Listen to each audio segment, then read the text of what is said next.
26, 2016. We have a advisory committee interview to start with. We do, Mayor. Thank you very much. Andrew Quiet is here, who has submitted an application for the Open Space Advisory Committee, and he's here to be interviewed. So, Andrew, if you wouldn't mind coming up. Hi. Hi. If you want to go up to the podium there, thank you. Just maybe start with a brief introduction about yourself. Sure. Name's Andrew Quat. Been living in town of Superior since May. I'm from South Florida. Moved to Boulder a little over 2 years ago, and this whole, the whole area here has been beautiful. Really enjoy living here, and open space is one of the main attractions that brought us here from South Florida. My background has been real estate and some in development, and I've seen how overdevelopment can kind of ruin some of the attributes of an area, and I just really feel it's the protecting open space and making it available to as many people as possible is something that I would love to be able to participate in. Great, thank you. We appreciate your interest in the committee, and so earlier in your residency. Appreciate that. No, I mean, well, I've got a friend that's also on the committee. I've been talking to him about it too, and he said, just keep your eyes open. If there's ever a position available, you can apply for it.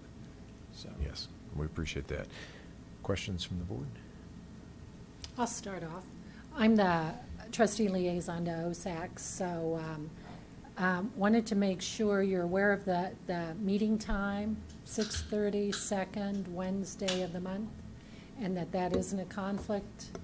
no, On and on. no. I mean, right now I'm working in Denver, but I'm usually home by 6 o'clock, so Okay. 6:30 should be fine. Okay, because now that we've got, it makes a great deal of difference to an effective committee if everybody can be there all the time. Sure. Or at least the lion's share. And then after that, tell us about your volunteer experience. Have you ever done something similar to this?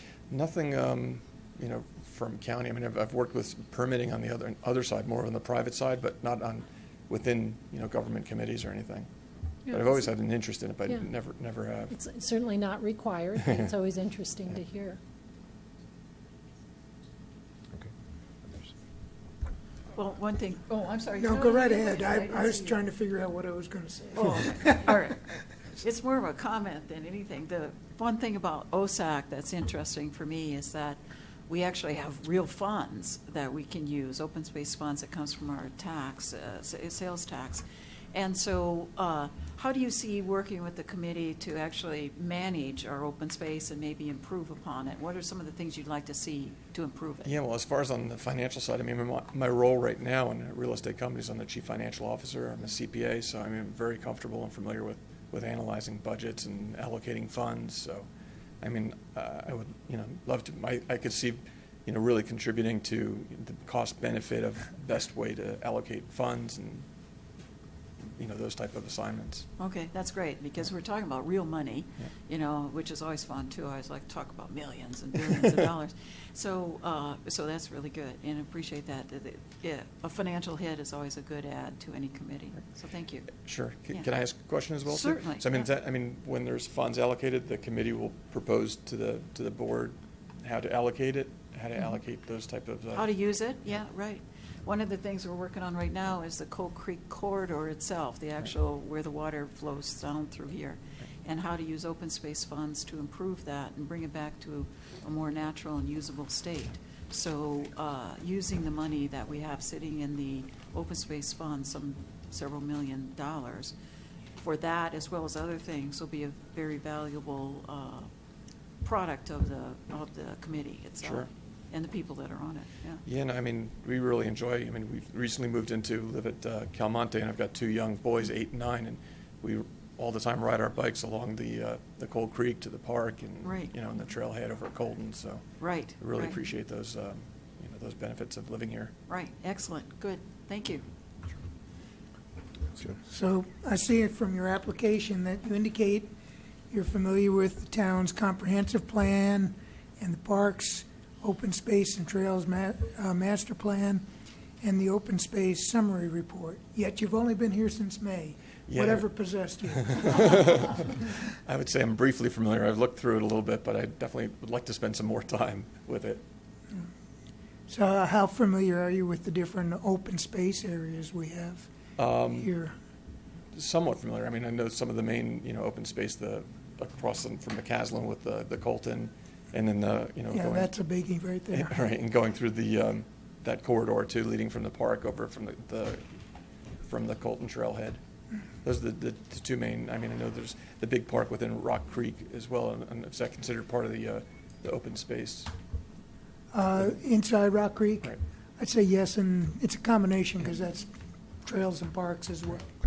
A lot of the open space emanated from the fund of money that we have. That comes from sales tax revenue, and for many, many years, that was really dedicated to the acquisition of open space. And we still have parcels we're interested in acquiring, but there's fewer on the list than ever before. So that's still an important piece. And you asked about the committee having something to say about the expenditure of the money.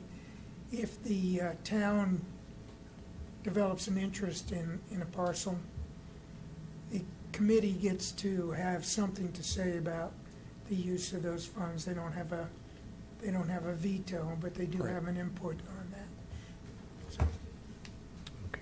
Chris, you have questions? I apologize if these questions have already been asked, but have you attended OSAC meetings? I have not. I've just I've seen online some of the meetings, Okay, but I haven't been in person. okay. So this is a two-part question. What is your understanding of what the responsibilities are of OSAC? And then what are some of the issues or things that you think that might be coming before them in the very near future that you'll be focusing on? My understanding is to make recommendations to the board regarding, open space within Superior and potentially acquiring and use of land for future open space, planning. Okay, thank you. Okay, final question for me that we always ask every applicant is, do you have any potential for conflict of interest, such as you own an open space consulting business or something like that?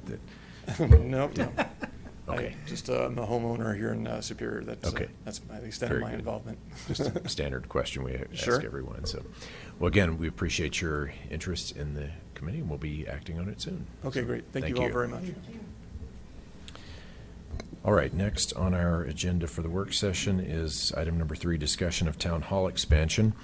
And the purpose, as I understand it, of tonight's work session is to have a review of kind of what has occurred up to this point in regards to town hall expansion, and then discuss some answers to questions that were raised during our last community meeting about alternative sites and some other questions that were raised, and then try to determine where the board might have some critical mass towards, leaning one way or other towards sites and so on. It's important to note that no decisions are going to be made tonight.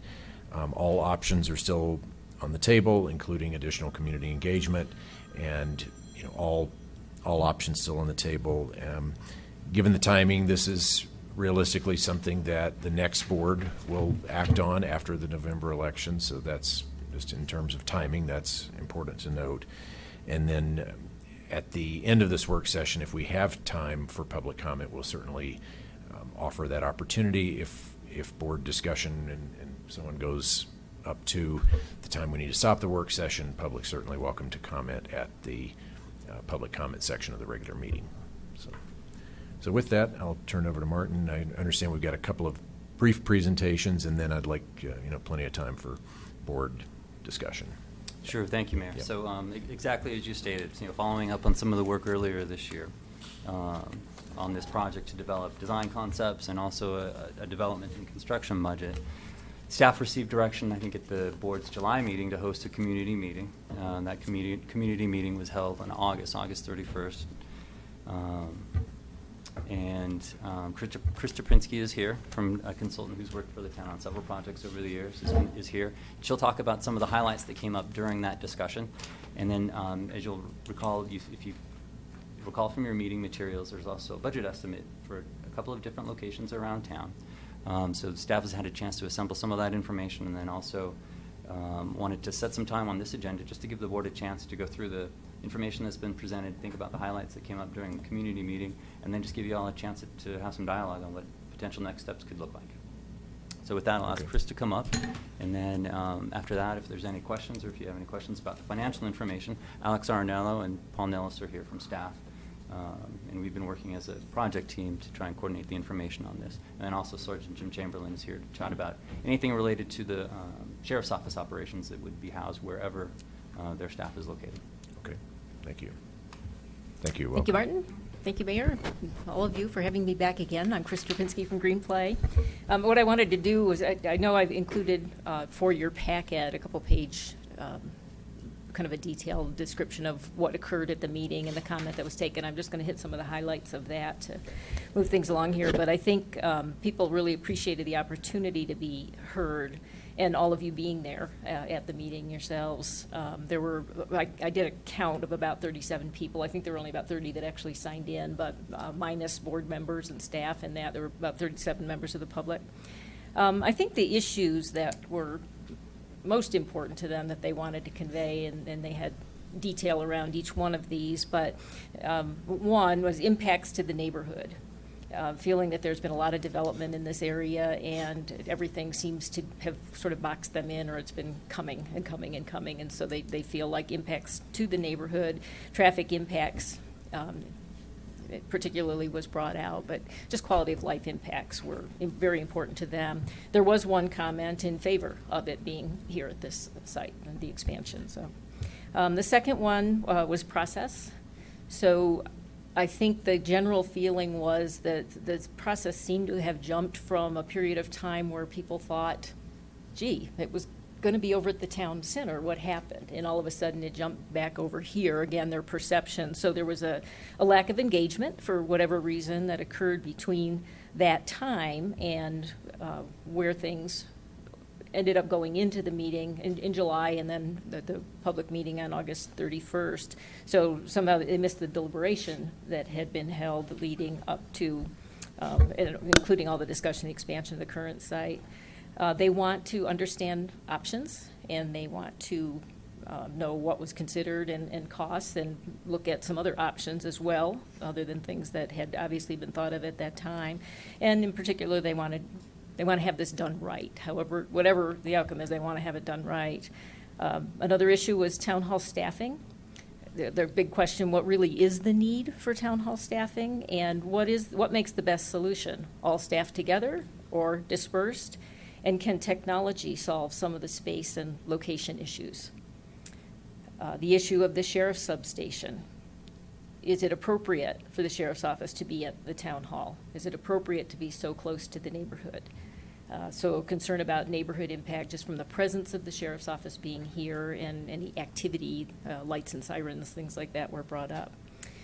And then I think, bottom line, what they're looking for in terms of outcomes of this process, they want it to be a fiscally responsible decision.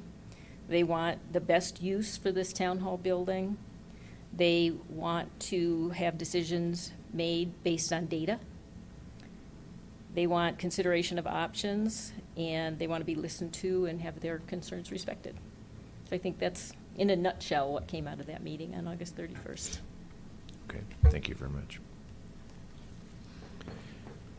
Okay, was there any questions on, do we want to go through the memo on the costs for the options, and maybe interact with staff on any of those questions, or do board members have other questions on the I think this memo meeting is notes? really important. I wish we had seen it a long time before now. I hope the people in the audience have seen it. I hope we're going to pull it up. And then, of course, by the time we're done, I hope we go to next steps. Okay. Is it under, it's on the P drive too. Shared. It's on finance, shared, town hall expansion. It is in the packet, I believe, right? Yeah. Right. Okay, so it is in the packet that was sent out on Thursday. And off of your agenda, it's also in the packet. There you go.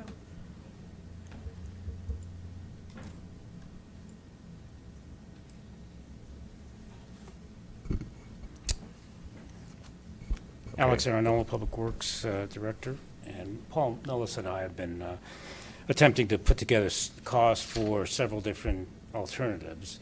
And we have the expansion that we've been considering at 124 Cold Creek Drive. We have a status quo option, which leaves us in leaves Public Works and the Sheriff and lease space, as well as moves parks into lease space. We have an option where we would locate the town hall on the Rogers property, just south of the creek. There's a space over there in one of the conceptual plans that could either go office, commercial, or residential, so that would probably be the parcel near McCaslin. And then at the northeast corner of McCaslin and Colton, the old Richmond 15 property that the town purchased a couple of years ago, and then into the Superior Town Center. So those are 5 options that we kind of tried to cost out and looked at each one and said, well, if we moved the town hall to that site, what would we need to do? What would be the costs associated with those particular options? So, first of all, we have design costs, and we already have costs incurred to date. The higher cost for the Rogers, the last 3 options would be also including the regional town hall and kind of starting from scratch. We have expansion costs. This cost is kind of what we've estimated for the town hall expansion. For the Rogers property, we'd have that 9,000 square feet, which would be, Sheriff, Parks, Public Works, plus what's in the existing town hall that would move to it. So we have 14,000 square feet that we would be looking at designing and building. And roughly about $300, a little over $300 per square foot is what we're using for the actual construction cost. Town center, we thought it would be a little bit higher cost. There may be some development costs or some others, and that, again, whether you'd have a different architectural statement over the town center or not. We thought because of that level of design guidelines, there may be additional costs. Again, that's an assumption we made. Going down, we have costs we've already incurred to date, and we probably have similar costs for the other sites in terms of surveys, geotechnical, traffic, and so forth. So, And go ahead, chime in. Yep. Paul or Alex, why are we applying, for example, the architect to date? I assume that's all the expansion related to existing. Why are we putting it across columns? Why are we applying that 3584 in the survey geotech to date?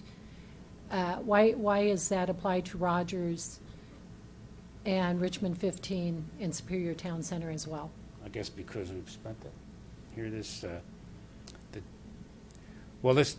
is what we're spending on a town expansion. We'd probably have to do a similar investigation of any other site that we go to, of the other 3 sites. Right, but why are you saying that cost would be identical? Well, because we just spent it, so it's on the site that we did. It could be a little more if it was a new site. Yeah. Do we have any more information of why we looking at? Paul Nellis, town staff. Let me try this from a different perspective. We're trying to capture all the costs associated with putting a town hall on each one of these variable sites. If just for argument's sake, the expansion remained on 124 Cold Creek Drive, we've already incurred geotechnical expenses. We already incurred some architect expenses. And to finish up the project, no more geotechnical, and then the remaining balance of that architect contract. If in fact then we looked at putting the town hall addition on an alternative site, again, what we wanted to try to capture are all the costs associated with doing that, and that would include the new site costs as well as the costs we've incurred to date, just the entire picture of what we spent on this project. I agree with your analysis. So why is Superior Town Center up there, architect to date? Why is it not the 78,783 we've already sunk in, plus whatever it would take at the, to put plans together for the Superior Town Center. And I think that's exactly what that number represents. Because the Spent. 273 is the next line, the future is the full price Okay, of the yeah, contract. yeah. And analogous to the 78 spend and the finish up the contract amount 181. Now, we would essentially have to start from scratch on these other 3 parcels, so we would need Okay. to assume a full contract Okay. price. I mean, we put all the costs up, we could subtract those since it's, you know, if you wanted to. I mean, we put all the costs in there.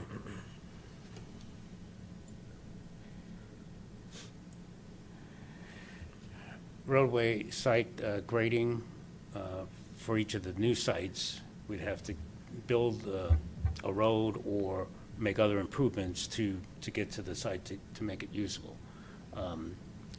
We thought that the site at the northeast corner of McHale's and Colton would probably have more cost just because we don't know where it's located. It's a fairly big site. You may have it tucked in the corner to build a longer road. Water line and sewer line extensions, we don't have to do that at the existing site, but we would have to, you know, make it whatever utilities to serve the new sites. And again, at McHale's and Colton, we thought it would be somewhat longer.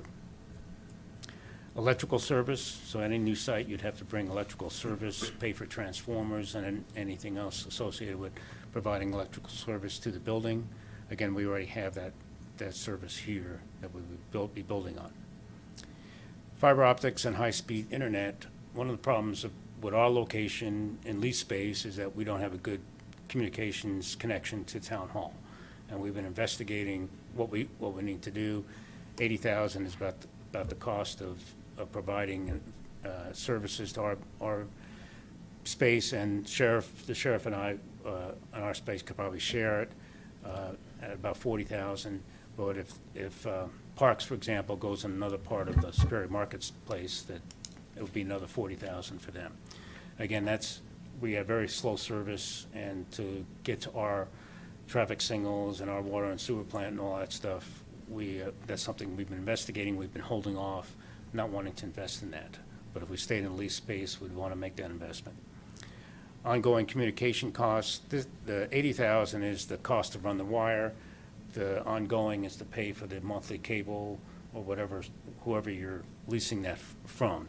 Again, we don't have that built in to the current year because we already have that cost. We're already budgeted for it. It's already an ongoing cost. It's not a new cost.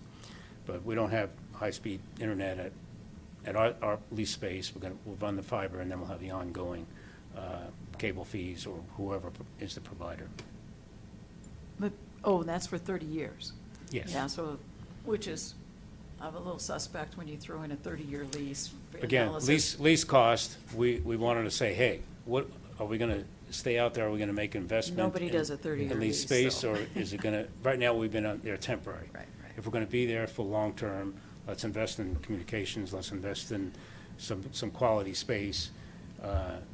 That's the 80,000 is the one-time fee, but the 180 is a little out there. Right, it's out there, and then also we have Might to have to leave. divide that by a few Right. years, months, years. What is that 180 over? 30 years. Right, okay, so it's $250 a month times 30 yeah, years. $6,000 a year, Right. Yes. okay. Or, well, yeah. It says 250, I think, here, for 30 years. But anyway, that's a little high, because that's not apples How and many years oranges. out would you put it? Oh, no more than 3 to 5 at the moment. Because we're not talking about maintaining a building for 30 years. We're not, you can't, we're talking about building a new building, and what are the Little immediate apples and costs, oranges, the yeah. 3 to 5 year costs. So you can't use a 30-year lease as an expense to build a new building versus maintaining the status quo. Because we're not talking about ongoing expenses, we're talking about the cost to build new. And so the 80,000 is a legitimate expense to consider, but the cost, the $250 a month times 30 years, come on. That one's a little Because suspect. we're At not some putting the, point, there's a But everybody status will have quo. expenses. There's a monthly status, communication there's a expenses. status quo. That's what you're capturing here, that the others, you're capturing new costs on the others. But you have communication costs on all the buildings. So Right. So I think to throw $180,000, which is over 30 years, isn't, so I'm just saying that that one is suspect. I don't know if I'd leave that one in there. I think it's a good cost to capture. If you take out whether you make it your 3 to 5 years, or you make it 25 years, or whatever, I think it's a small amount of the total that our real focus should. It would be if you did it 3 to 5 years. Either way, even but not 180,000, to me, is still 30 a small years. amount of the total 3 million or whatever this is. Well, coming out we to haven't be. got to the next So- one that's 30 years yet. Right, the bigger one is a long-term lease It's a cost. long-term lease for $2.7 million, which is the same argument, is that, you know, what are the capital carrying costs of the new building, you know, the interest expenses and all of that? Are they, where that, was that line, the operating costs for the new buildings or the extensions on that same line for 30 years? You have to put those in there too, and in order to have an apples to apples kind of a comparison, because right now we're apples to tangerine. This is $2.7 million, that just throws us, that throws you on a different track altogether. I don't think, in all of our discussions, I don't think any of us have supported the idea of a long-term status quo. So I don't think we should get hung up a lot on this, because, I mean, at the end of whatever temporary term it is selected, 3 years or 30 years, it's money that's gone, and that's the point. Is it's just money that's gone, and I agree with that, but when you look at the comparison, it looks like status quo is as expensive as expanding the town hall here. And that's not necessarily the case, because you're using $2.7 million of a long-term lease as a cost. We were responding to residents that said, just Right. leave us in lease Yeah. space. That's what they. Well, not just that, though, but we heard that the sheriff's department should be totally separate from the town hall. Yeah, I And understand if- that, but then we should so- break that down a little bit. I'm just saying that a Mm-hmm. 30-year lease is a little long to do in the comparison, you know, the I analysis. appreciated the exercise. Yeah. Yeah. Because those, comparing the totals on those first two columns, which for the audience we'll get to here in a minute, that is an interesting exercise. But I also agree with Rita. How we did it here is open to some discussion, et cetera. And Paul and But I appreciate the argued about exercise. whether interest costs should be built in, and that's Right. certainly a consideration, and how you want us to make the comparison. You guys have to make decisions. So we've made some assumptions, and you know, you give us some Trust me, feedback. I'm not criticizing you all for the exercise. I'm criticizing the fact that we can't necessarily compare it as simplistically as it appears at the bottom line here, which shows the bottom line, if you go to the bottom, is that they're both basically equal. The status quo is a little higher, actually. No, they're equal, as the expansion of, and I don't think that's necessarily a good way, a clear way of looking at it, you know, so.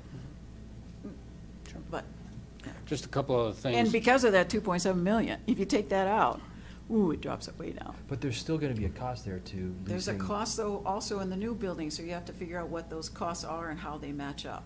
But the So- cost in the new building is not gonna increase that 3.264. That's Yeah, gonna stay the same. we have No. operating costs. You sure you will? I mean, maintenance management costs. These aren't considering operating costs anywhere. They are when you talk about lease. I'm talking about those kind No, of comparable you're costs. talking about the facility. Yes. Either you're leasing it or you're buying it. Right, but there's costs your if you acquisition buy it, cost. too. Well, in 3 to 5 Ongoing- years, you're gonna incur the cost to buy it? No, Or you're no, gonna no, go no. through You this? have interest costs, you have carrying costs, you have things like that that aren't in here. So I'm just saying that to throw a $2.5 million additional cost for lease over 30 years skews it. It skews it in the wrong direction. You can't just throw that without considering what's the cost or the carrying cost of that new building that's being added there. Yeah, the other thing I think you're getting to is operational costs.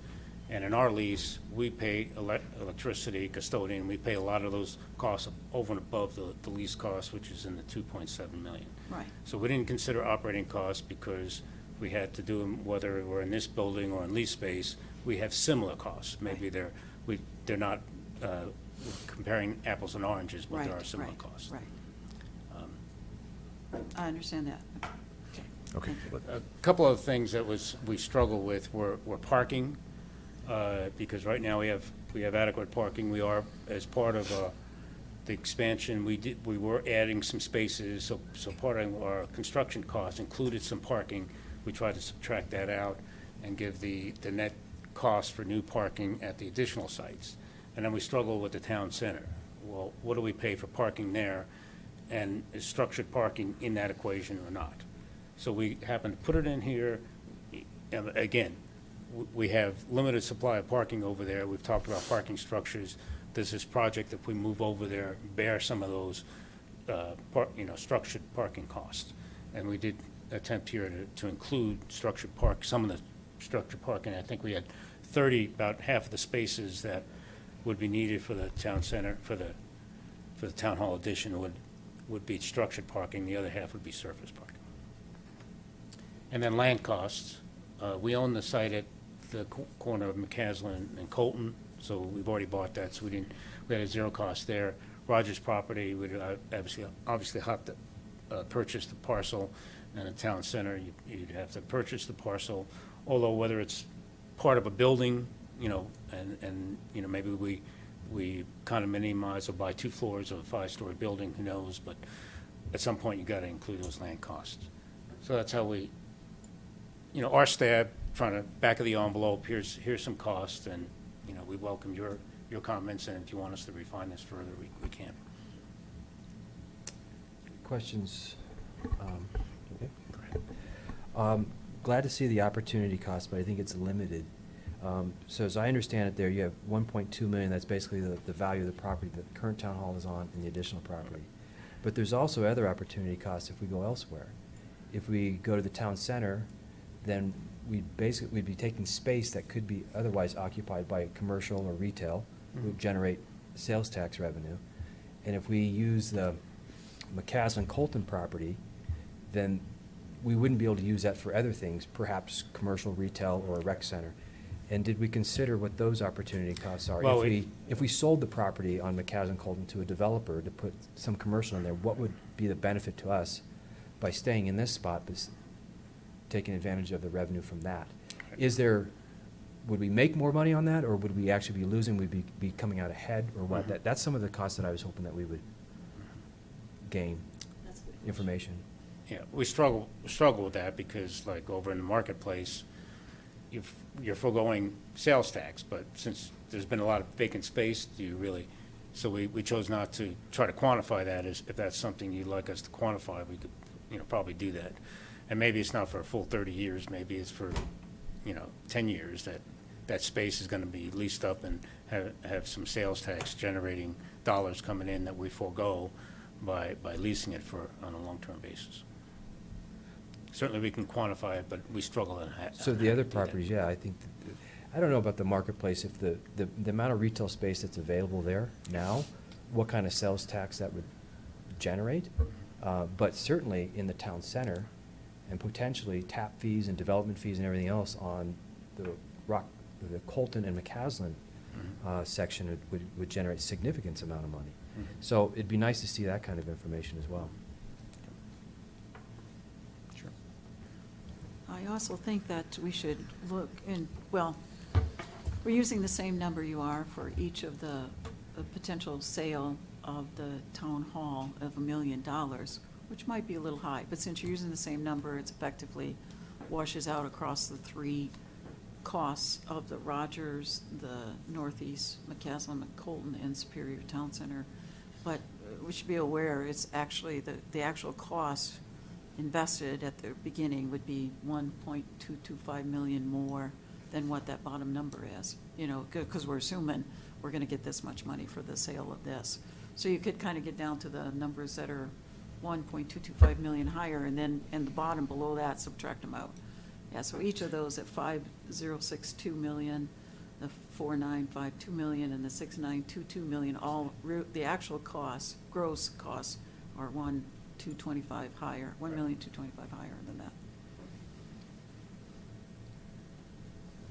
So that's getting closer to some of the costs we were talking about. What it would cost to build like a brand new building across in the Superior Town Center. I think, sometimes we heard the $8 million number, and that's what we're really talking about is $8 million cost to build a new building across in the Superior Town Center. And that's a significant project, but so Also- is at, each of the other locations. Well, all of them are significant projects, so, yeah, we need to consider that. One thought, we've got Sergeant Chamberlain here, and we have heard from him before. We heard from him I think at the end of a budget meeting, and the desire was to have him back during an open meeting. So would the board be Yeah. open to having him come up and maybe repeat some of the things that you said at that budget meeting? Would just speak to some of the questions that have been raised in the community outreach session and others about your feelings towards having sheriff substation here versus elsewhere, noise, and so on. So Jim Chamberlain with the Sheriff's Office. Some of the questions that I was asked earlier about how it would affect having our office here or at the town hall versus being off somewhere else. You know, when I first started down here, our substation was in the firehouse, which is right at the edge of a subdivision. So it's all surrounded by houses there. So having it near the housing area doesn't make an issue because most of the time the officers aren't spending time in the office. We're not sitting around in the office doing stuff. We're usually out on the street. Even if we get phone calls for reports, they're sitting in their cars taking calls on their cell phone versus being in the office taking reports. One of the concerns was about lights and siren running out of the town hall. Again, like I said, most of the time they're not in the office, so we're not running out of town hall with lights and sirens. None of our substations have holding cells, so we're not bringing prisoners in there. I do like the idea of being with the town hall because these are the town staff is who we work with. We work with them all the time. So I make numerous trips back and forth between my office and town hall, and I have other officers that come from, I'll have them pick something up and take it to town hall, whether it's picking up summons books or dropping off summonses or dropping stuff off to the court clerk or whatever it happens to be. We're going back and forth all the time between town hall and our office, so it's just more convenient for us to be here. When I come into town hall, I get to actually see people. There's oftentimes when I'm coming into the town hall and I'm leaving and I run into people in the parking lot and people talk to me. Nobody stops by the office just to talk to us. It's just the way it is. They won't go out of their way to come by there and talk to us. But if they see us and we're here, I think people are more likely to come talk to us and ask us questions and be more open about things than they were if we're hidden over in a small area. Does the board have other specific questions for me? Yep. Can you let us know again, what would be the maximum number of sheriff vehicles that would be parked outside of the substation at any given time? So the maximum number, there are 4 cars that are assigned out of the substation plus my car. So at any time, there could be 3 of them there because a lot of times on nights, there's only 1 officer on. So the other 3 cars would be parked. The other officer would be out on patrol. Okay. So at most, there's 4 cars there and mine during the day when I'm in. Okay.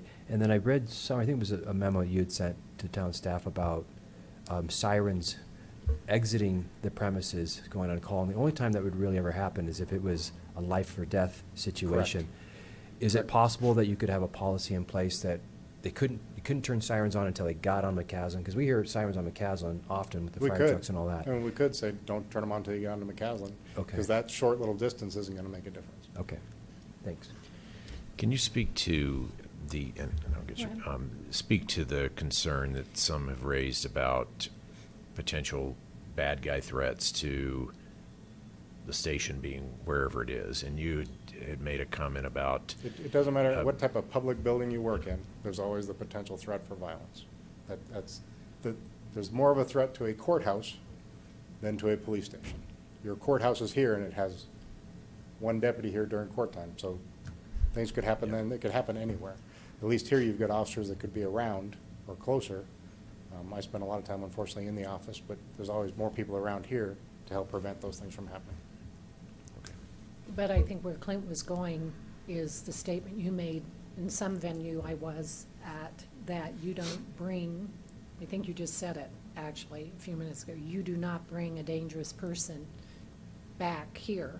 No, we don't You bring take them. suspects to our, if we have someone that we're going to interview or arrest, if we arrest them, we take them to the jail. They don't go to the substation.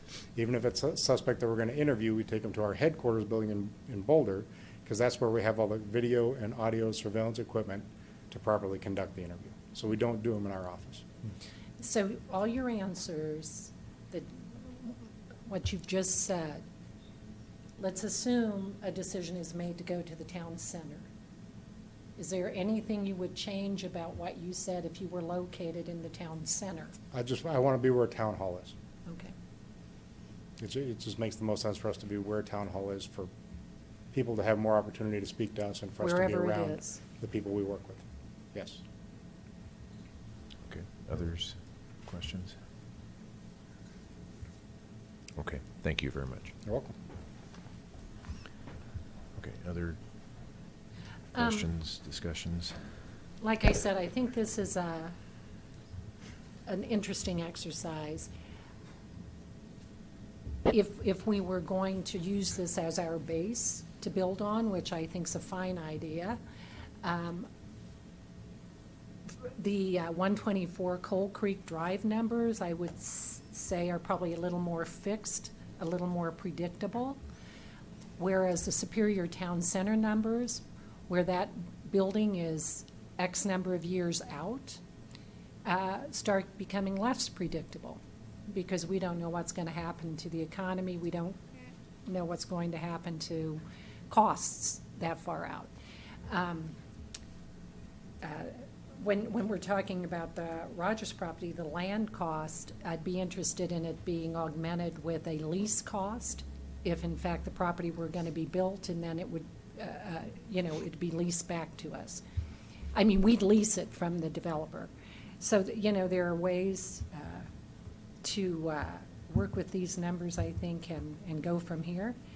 And so, I hope we keep this spreadsheet real handy as we move down the road with any option and with other parts of this decision. Yeah, I guess, so next steps is what I'd like to know. When we spoke about this last with the town manager, we talked about doing some more community meetings, perhaps one at El Dorado K-8, one at Superior Elementary. And I'd like to see those other opportunity costs put in there if we could, of, what would we be losing out on the Richmond 15 property if we put town hall there, and the same with the town center, and maybe even the same with Rogers property. Have that data together and have the same presentation for the community at Eldo and Superior. And if we could schedule those over the next several months, few months, would be great.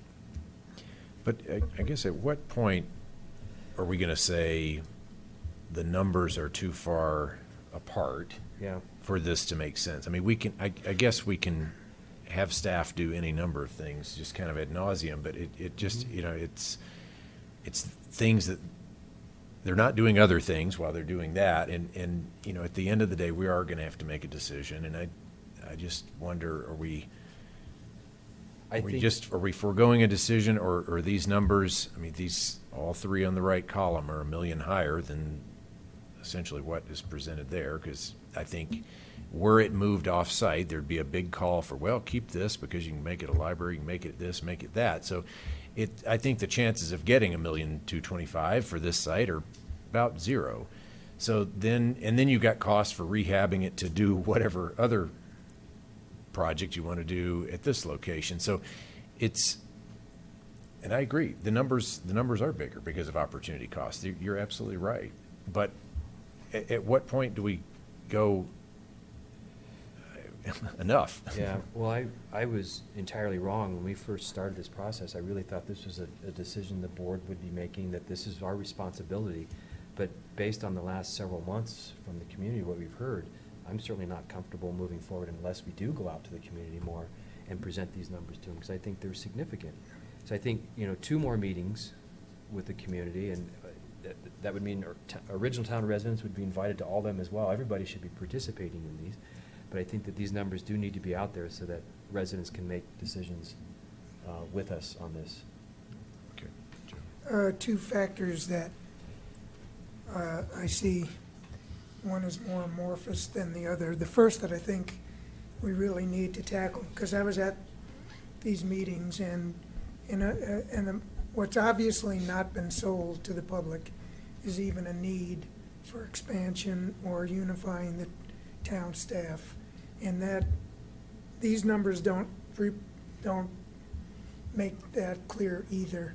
So somehow putting forth some kind of, and I don't know how, I'm not good at this, but some kind of logical comparison of working in one place together, working separately as we do now, perhaps inefficiently, maybe not inefficiently, working, even considering some electronic, some technology-based way of working for some staff.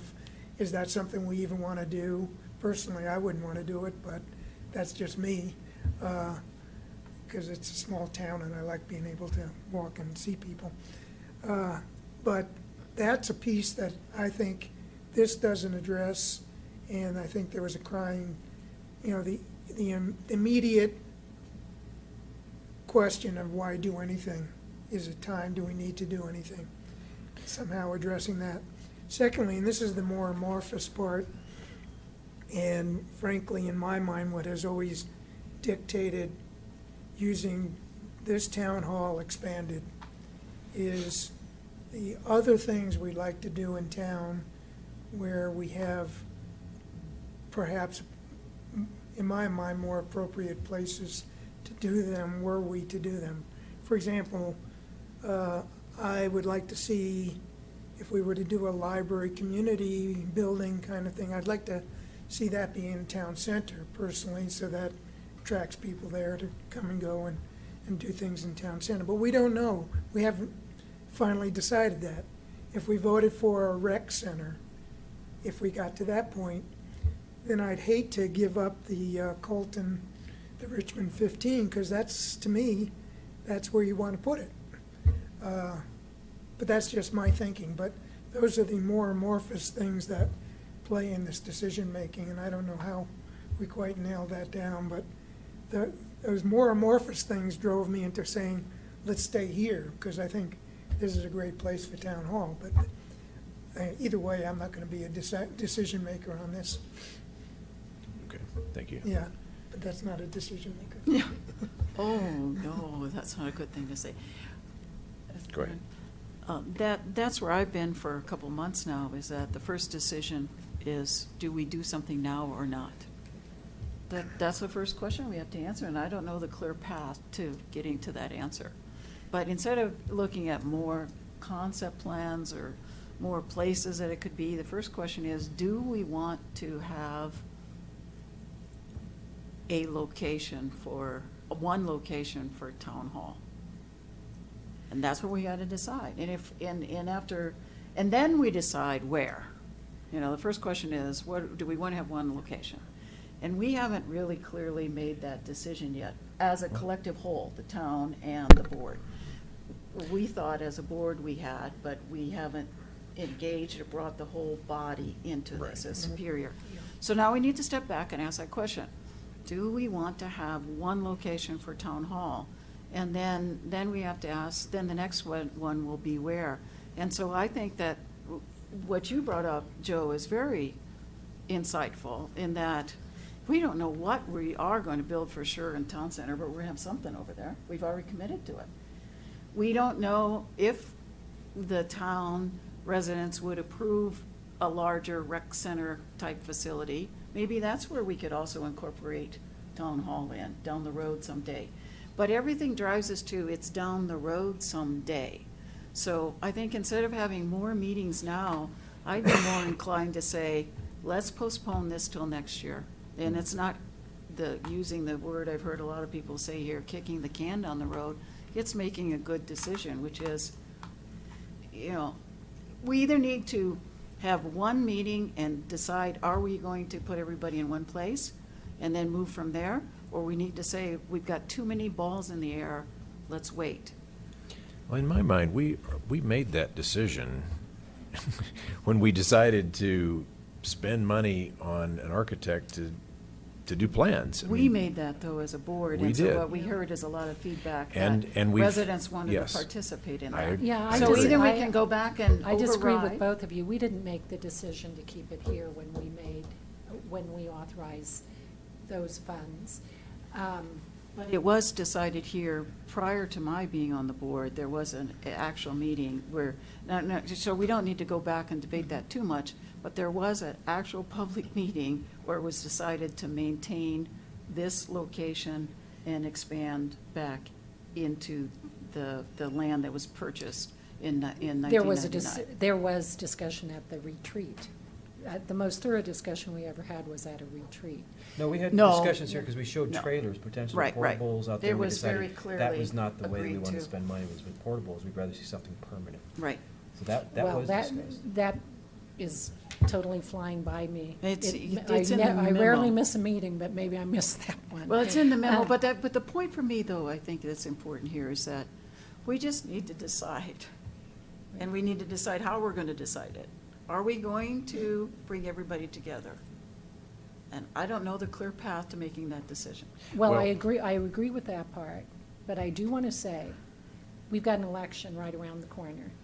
And this feels like a decision that that new board should own, right? So, Yeah, what I'm feeling like is that this board doesn't want to decide that. right.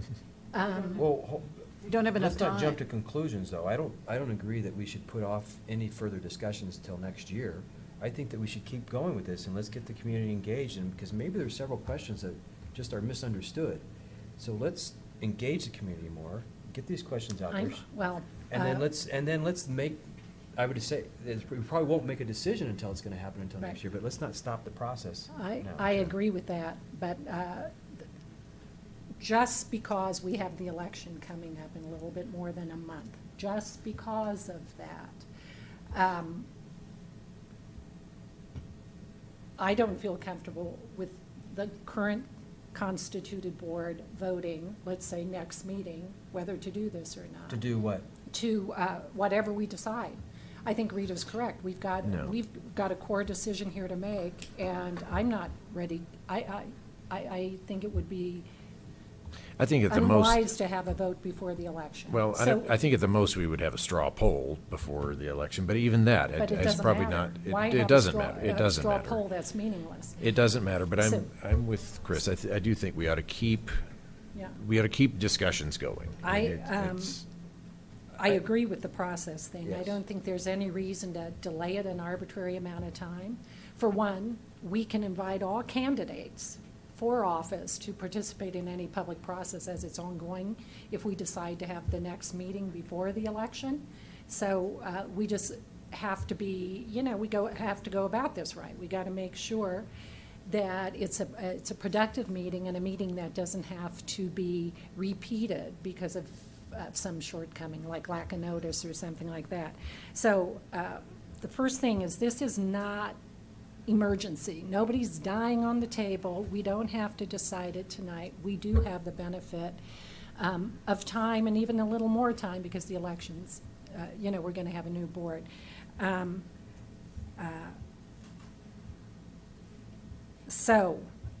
I don't know, Chris, if we need two public meetings, if we need one north of Colton and one south of Colton, but I do think we need to have a meeting that engages the rest of the community. I like public process. I'm fine with two meetings if you think two would work better. I think we've finally gotten this on a track that I could call a more correct track. We've now got some potential budget comparisons going. We've had, I think, a good public meeting in this last meeting that allowed residents to put thoughts forth. I think it's logical to take it that extra step and hear from more of the community, and then eventually we're just going to have to make the decision. We do need to wrap up here real quick, but, I mean, in terms of more meetings, I do think it's probably warranted. I'm not clear on why we need to have it off-site in order to pick up more people. I mean, I like having it here because it can be taped, it can be rebroadcast. If we go off-site, that can't happen. So everything that happens there, you're going to have to pick up from being there, and that's a disadvantage to We those certainly who can't could do it here, attend. but what I heard from residents multiple times is that to this point in time, we've made parks more important, building parks more important than this here. And when we've done outreach for many of the parks, we've gone to multiple locations. Yeah. And I think that this addition would impact the entire community. I think it makes it easier for those residents that are south of Colton to meet at El Dorado, and the others to meet at Superior. And if we want to do another one here, I think that's great. But again, I agree with what we've heard for the last several months, that we need to get everybody involved, and let's do the same things that worked well for us with the other projects we worked on. I mean, we can go back to putting the little boxes out where we put flyers in throughout the entire community. There's a community meeting tonight at this location. It's going to be on the new town hall edition, and let's get as many people involved as possible. That's what I'm comfortable with. I'm not comfortable with doing one more meeting and delaying it till next year and doing it here. I'd rather open it up. But what's the question of the meeting? What is the purpose of it? Yes, what is the question that's being asked at the meeting and the input that we're trying to get? What will be the question? Well, I think the primary thing is to, one, talk about town staff, and I think that the board generally recognizes that there's benefit to having the entire staff together in one building, but present that to the community, and then present these other options. There were some great options that came up at the last meeting that we didn't even think about, and that was the Rogers property and potentially on McCaslin. But present those and then present the cost to it. If we want, I think it's premature, because we heard that it was premature at the last meeting, but we have renderings of potentially what this could look like. But I think we need to get these numbers out, because that's what we promised the community, was show them the options, show them what the costs were, and what possibly the benefits were to each different location. Still Okay. think we haven't made the decision whether or not to do it now or later. And that's the first question that has to be asked. And we have to justify, if we decide to do it now, why we want to do, why it's good to do it now. I'm not going to have that discussion tonight. I'm not prepared to make that decision, but I think that's what's lacking here. And there's not a clear path to making that decision, and getting the input, because we tried to show the different views of what the expansion might look like, but that's what got us back to where we are today. We have to answer the question, do we need to bring everybody together in one building? Well, that should be a definite focus That of. should be the first question that has to be of presented that and meeting. But asked. I think it could potentially roll all those in. We do have to wrap it up, so. So we have public comment on this in the. If in the board anyone meeting. would like to make Hang public around. comment on this, hang around for a few more minutes, and we'll have it in the regular meeting. So, okay. Work session's adjourned. Be back quickly.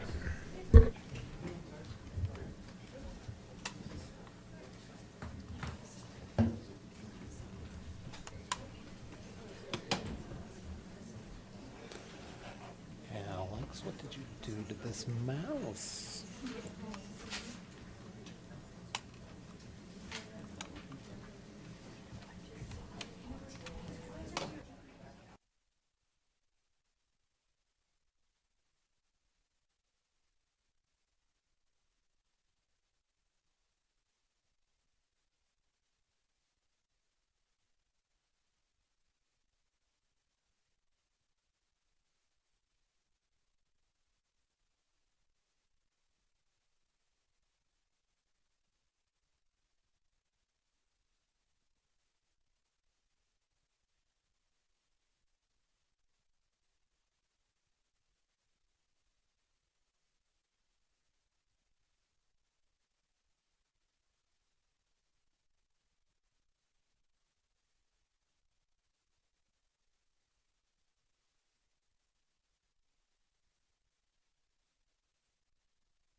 Thank you. Next is roll call. Mayor Clint Paulson. Here. Mayor Pro Tem Chris Hansen. Here. Trustees Joe Sorelli. Here. Rita Dozell. Here. Elia Gregoris. Sandy Pennington. Here. Assistant Town Manager Martin Toth. Here. Town Attorney Kendra Carberry. Here. Town Clerk Phyllis Harden here. Thank you. Next is the approval of the agenda. Do we have anyone that has any changes to the agenda? Move to approve. I second. Motion to approve the agenda by Mayor Pro Tem Hansen, second by Trustee Sorelli. All those in favor? Passes unanimous. I hear groans. Was there a, What was there? what's the something wanted to be concern? pulled? Well, I pulled it before, the August 22nd consent agenda for the board minutes, and it's still incorrect. So I'm just going to give a Did you report. propose wording? Oh, it's just incorrect. The statement that's in there now is definitely incorrect. So it does not say what, that we disagreed with that. It was the report of the Superior Town Center, the update. And so, Okay, do you want to pull it? Do you want to pull it and would that be appropriate to pull it and we'll yes, we need to rediscuss it? pull. So do we need to do anything with the approval of the consent agenda, or just, No, we haven't approved the consent agenda yet. Or the We're agenda- I'm just sorry, approving I'm the sorry. whole agenda. Okay. Yeah. Okay, do you want to So- redo your motion because we just approved the agenda? what's the proper rules of order on that? How do we back out? You could just revisit it. Approval of the agenda is not even required necessarily, so just go back, and if you want to pull something off the consent, that's fine. Okay. Okay. And just do another motion. Just Well, I for was the- prepared also to not agree to the consent agenda and then say why. So whichever way you want to do it is fine. If we're revisiting, I would like to also pull, I want a little bit bigger discussion on the Superior Plaza issues, which are D&E and C. CD&E, yeah. CD&E. Oh, yeah, I didn't realize those were all in the consent agenda. Oh, Yeah. I'm sorry, yes. Okay. I have a question about that, too. Okay. Let's start over. I'm sorry, Mr. Mayor. Could we start again? Yes, Begin let's again. do. Gavel again. Friendly amendment to the. All right, we're on, let's go back in time to the approval of the agenda. Is there anyone who would like to pull anything? I'm hearing pull A, 13A, And C, D, Trustee and E. Dozal's, and items 13, C, D, and E, Trustee Pennington. Are you sure we can't find anything wrong with the Historic Commission and open space minutes or something? We just If pull we them? could wait pull any them. longer, we might, yes. No. We could, but that's okay. It's not our minutes to Okay, adjust. Okay, Mayor Pro now. Tem Hansen, would you like to make that same motion? So moved. Okay, and Trustee Sorelli, second? Okay, all those in favor? No groans. That passes unanimous. Okay. No groans, okay. Let's go on to reports, questions, and issues. Trustee Pennington? Attended the League of Women Voters Candidate Forum a couple of weeks ago, which gave us an opportunity to look at most of the new candidates for office. That was instructive as usual. I noticed this, and then after the forum, it came out on our public listserv, a lack of satisfaction with the amount of public notice of the event. I actually thought about it at about 4 o'clock the day of the event as to why we didn't see more e-blasts about it. And this was a big one to sort of not have enough public notice on. And I really encourage everybody who is discontented with not knowing when it was going to occur. It's on tape. It's on the website, right? Yes. And so you can watch it. So you haven't missed it permanently. I also attended the Public Arts Working Group meeting. They're going to be here tonight, so I'll save my comments for that. That was a very good meeting. I wanted to ask, make staff aware or ask them, the people involved with the Rocky Mountain Greenway project issued a new version of their proposals for the paths that would go through Rocky Flats as circumvent Rocky Flats. And I got it on like Friday. I don't know if staff's been given that or not, but I got it through another more roundabout way, and so I'll make sure and get that to you guys. I haven't had time yet to read it. It's a many-page item, so I haven't read it yet. OSAC had a meeting. I was not able to go, but I've discussed the meeting with the chair. OSAC is requesting a $250 amount be approved. I suspect they're prepared to pay for it out of, they have about $10,000 for community events and whatnot. This is liability insurance, one-day liability insurance for an equestrian event. And they were told that it would be wise to have head nods from the board on whether or not we support a one-day an equestrian event that would cost $250 in liability insurance. Do we need liability insurance? I think you've been asked, Kendra. Yes, I have, and I said yes. Okay. We're dealing with horses here. What's the Yes, we're dealing with horses. Jim Sawtell, our planning commission chair, has a family really dedicated to horses, and they're going to bring their horses and teach how to do all the stuff you do with horses, which I obviously don't know, you know. And anyway, outdoor activity. I say thumbs up, yes. Yeah, of Okay, course, that'd be great. Okay, great. And then they also put the request, this was all in their notes, if you read them thoroughly. They would like consideration when the Superior Town Center roundabout is put in on McCaslin, to make sure that it somehow ties to what may eventually be a trailhead at Shanshan.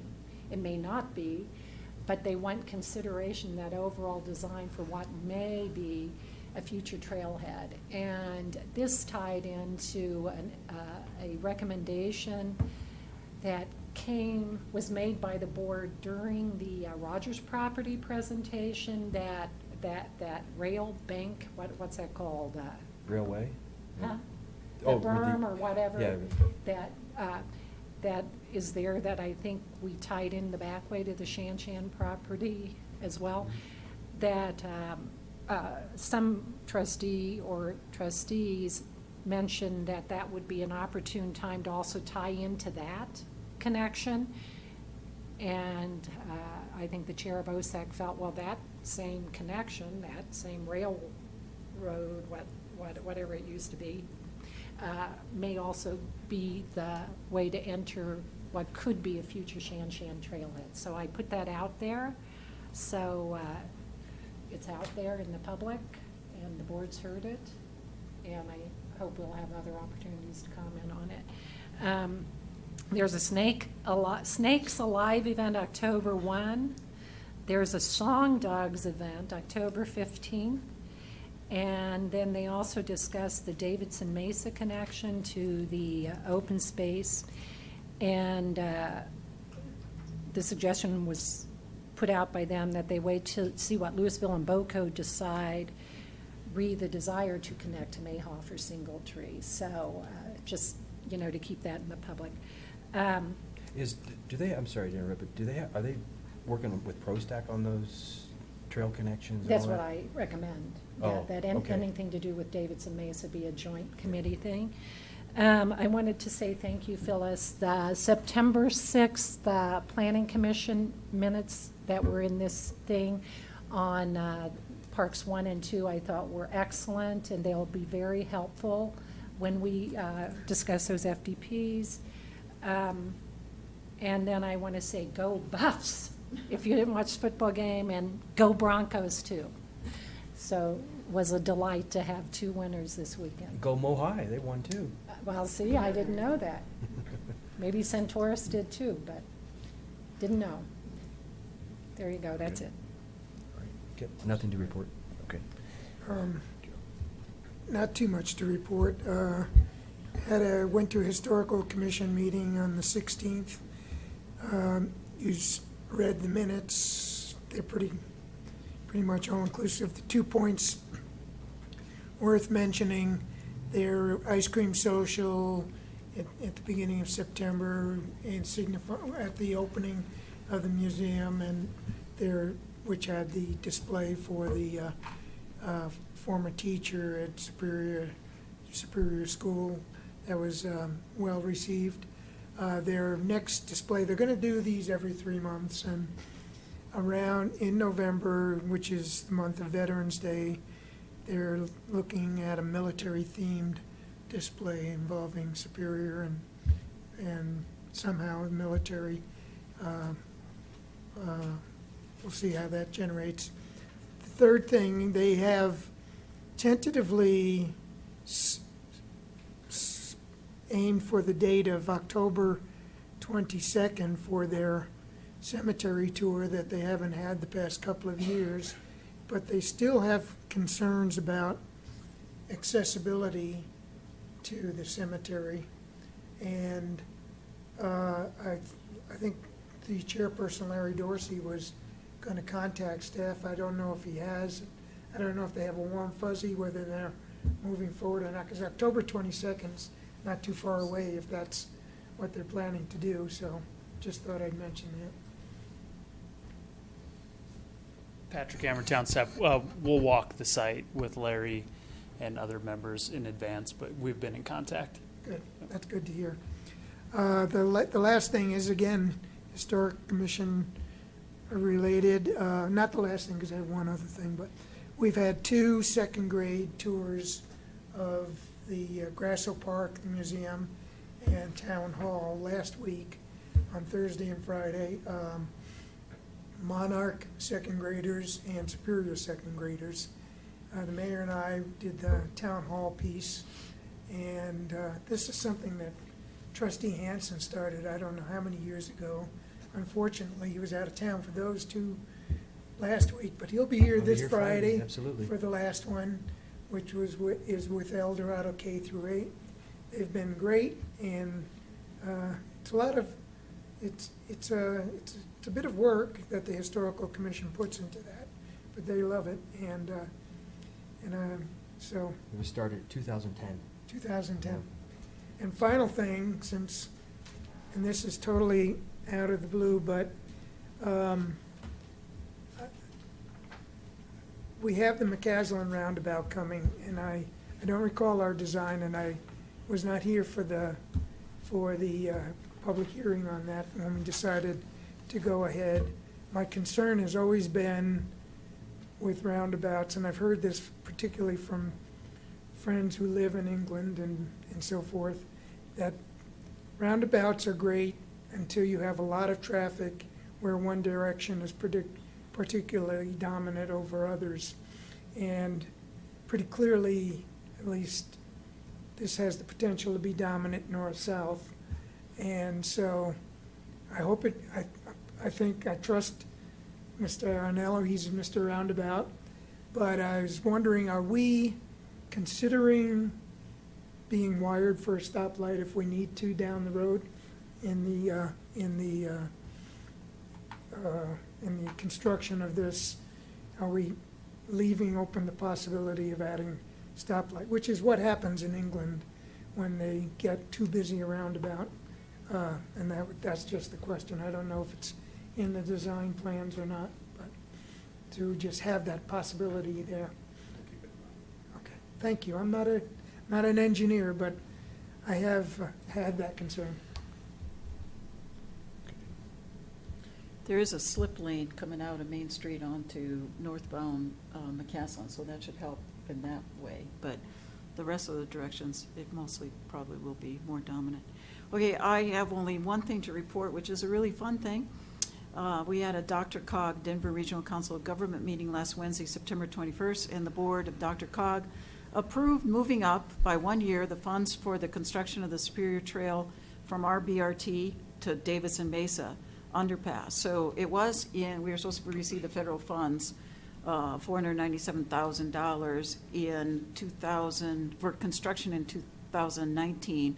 Now design will start in 2017 with $200,000 advanced to us from federal funds, and then construction in 2018 for $497,000. We'll have to match $228,000 additional, but that's a $975,000 project, and the majority of that money is coming from our federal government, so we are very happy for them. And also very happy that allowed us to move it up, and we'll get the funds faster. So we should be able to complete that trail from the BRT, the trail from the Colton underpass, the Coal Creek underpass here is being completed to the BRT, and then the BRT up to Davidson Mesa underpass in 2018. So that's a very positive thing. And we just barely eked out a quorum from the board that night to vote on this, so I was happy that we could get that done. Oh, and I attended the candidate forum too, and I want to say thank you to all the candidates who presented themselves publicly as candidates, because it's not an easy thing to do. And I appreciate that they came, spent their time, answered their questions, and please do review the video if you can. If you can't sleep at night, it's a good thing to get to know some more of your residents in town that are running for office. Thank you. Okay, thank you. On the 13th, I also attended the candidate forum, and also appreciate the effort that's put into that event and getting to know the candidates a little bit better. On the 17th of the month, I went to Monarch High School and played some softball for the girls softball fundraiser hit-a-thon that they have every year, and my skills are improving there, so that's good. On the 21st, I toured the El Dorado Park project with the town manager and also the town center site, and it's great to see the progress going along at both of those sites. On the 22nd, it was a full day. I had a second grade tour in the morning, a mayor's summit in the middle of the day, and then a book review in the evening up to about 8:30. And we had about 6 attendees. That was my first book review to conduct, so that was interesting. And it was great to see the enthusiasm around the book, All the Light We Cannot See. And then the next morning, had the Monarch second grade tours.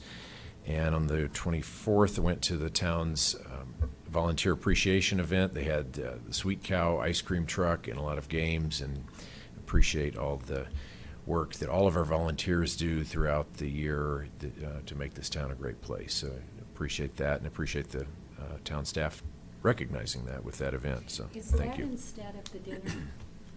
I think they did that in lieu of the dinner, and perhaps one of the challenges is a location for that dinner, because we've done that at the what's now the Bell Flatiron facility, and they're renovating that facility, and have said that they would like to have us back once that's done, but that facility's being renovated right now. A couple of upcoming events to make people aware of. The annual Rock Creek Homeowners Association Oktoberfest is coming up on Saturday, October 8th, 1 o'clock to 4 o'clock, Purple Park, food, beer, carnival games, prizes, music, inflatables. Everyone from Superior is invited, even if you're not part of Rock Creek HOA, so thanks to them for hosting that as a town-wide event, and bring your valid ID if you want a beer ticket. Reminder that HOV3 is coming to the US 36 corridor and the I-25 HOV lanes. That's coming in January. We have some more information on that on the town's website, and we'll continue to put a link to that in the Superior Sentinel monthly newsletter that comes out by email on the first of each month. Speaking of the Sentinel, it's now going to be promoted on the town's Facebook page on a monthly basis. We'll just upload a link to that on the town's Facebook page, and that's just an effort to increase outreach to those who might not be a subscriber to the town's email service, but might be more in line with Facebook, and just, again, in trying to increase awareness of what's going on around town. Rock Creek Living is a publication that is produced monthly by a company that distributes that to primarily Rock Creek residents, and they've offered me a column space, and I'm taking advantage of that, writing about different town issues. So the first one in October is going to be coming out. I'm just talking about the town board structure and talking a little bit about the upcoming election. And then my November article, which has already been produced, is about town center developments over the last year and kind of what's to come in 2017. We have, the town of Superior has one ballot initiative on the November ballot. It's the broadband exemption, and I'm going to be making some, writing some articles about that. And I would encourage all of the board to do your parts to educate residents about that. We'll certainly have a lot of materials, but I guess individually we should all try to educate people of what that's about. And then my final thing is the temporary. I've had a lot of people ask me, what's going on in McCaslin, with the little side lanes, and that's of course to accommodate the new roundabout construction. And so I think we'll probably have some material, and I think it'll be open by the time the next Sentinel comes out, but probably have some material on that in the next Sentinel. But one question in my mind on the northbound side, it looks like it exits back onto McCaslin right about the point where you turn in to the sports stable. So I'm sure staff and engineers are looking at that, but it looks like it's kind of a tight fit there. So I'm sure that'll be something to be looked at carefully, but certainly want to avoid any conflicts as we go through that process. So that's all I have. Anything, Assistant Town Manager? Nothing, Mayor, thanks. Okay, Town Attorney? Nothing, thank you. Town Clerk? Okay, thank you. All right, next on the agenda is public comment. If you'd like to comment on consent agenda or non-agenda items, you're welcome to do so. Just give me a little wave and come on up. Ms. Hammerly.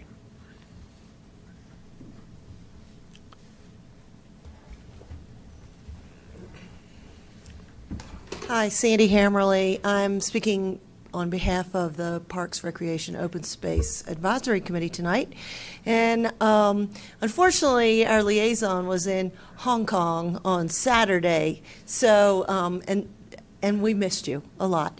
But I'm speaking for him because he was not able to be there, to say that we had 45 fabulous volunteers who showed up on Saturday to help us with the reclaiming of Coyote Ridge and the trails up there. Katie did a great job, and Tori did a great job and Patrick, of communicating to the community the need for volunteers to do some really serious hard work up there in helping to improve the trails. And we had a number of projects that at our last ProStack meeting we talked about that we did not think we would get to all of them while we were up there, because it was going to be really hard work.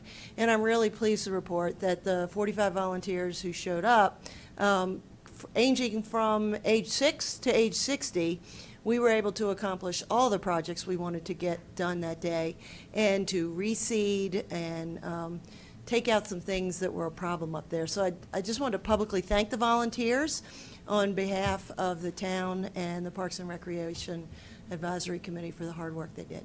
Thanks. Thank you. Additional public comment?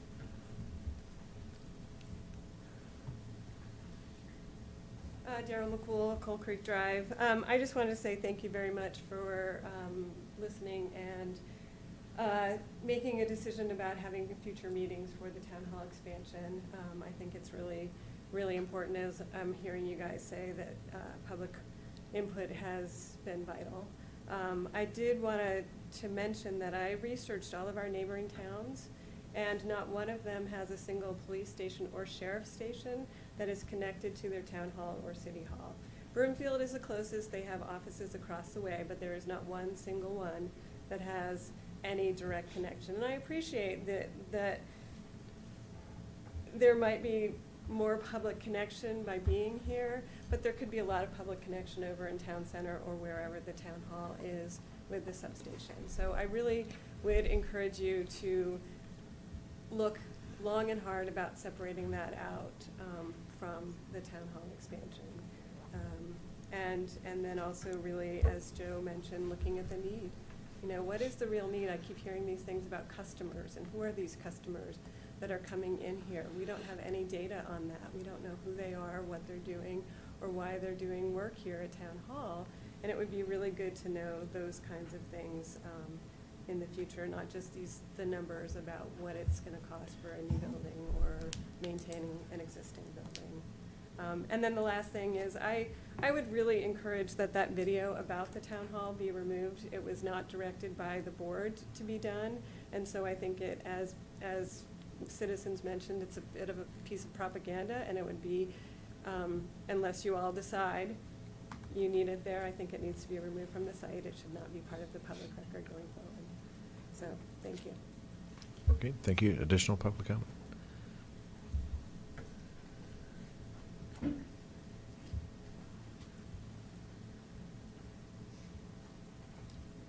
Hi, Brian Hill, Kyoto Lane. Regarding the work session discussion on the town hall expansion, I really thought Trustee Sorelli's comments were spot on. The whole town hall expansion discussion is focused on one particular solution to the objective of providing services faster, better, and cheaper for the town's customers, whether the residents or contractors or what have you. But I think you really need to present the analysis of why it makes sense to choose any of the alternatives that were presented tonight on a bricks and mortar solution. So I'm looking forward to seeing that analysis. I hope it occurs. You know, the town is adding 3,000 to 4,000 new residents, you know, upping its population by some 30% over the next 5 to 7 years. And I guess I wonder, are the proposed designs that have been touted over the past couple of months, are they actually suitable for this kind of growth?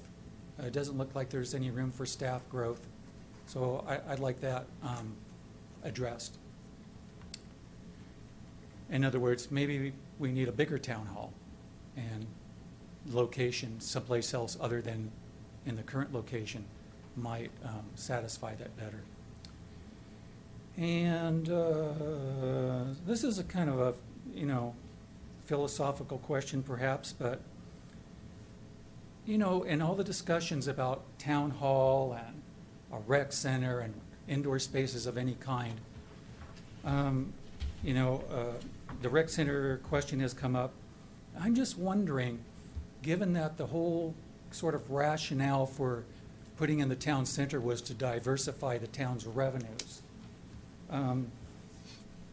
is the town really going to compete with town center, with the sports stable for indoor space amenities? If they're already providing some sort of indoor rec center facilities, would we really build our own rec center or indoor recreation space elsewhere in town to draw customers away from that? So I'd be curious to see that addressed in the upcoming discussions, because this is a multiple simultaneous equations problem that you're dealing with. Last thing is, I think the town should host a candidate Q&A with a live audience. The event the other night was okay, but as it was explained earlier, there wasn't that much notice to residents. There didn't seem to be much participation. I think there were 3 or 4 members of the board and 3 residents at the session, and who knows how many people watched online. So I really wish somebody could do a Q&A session, and probably the town's the best one to do it. And that's it. Thank you very much. Thank you. Any additional public comment?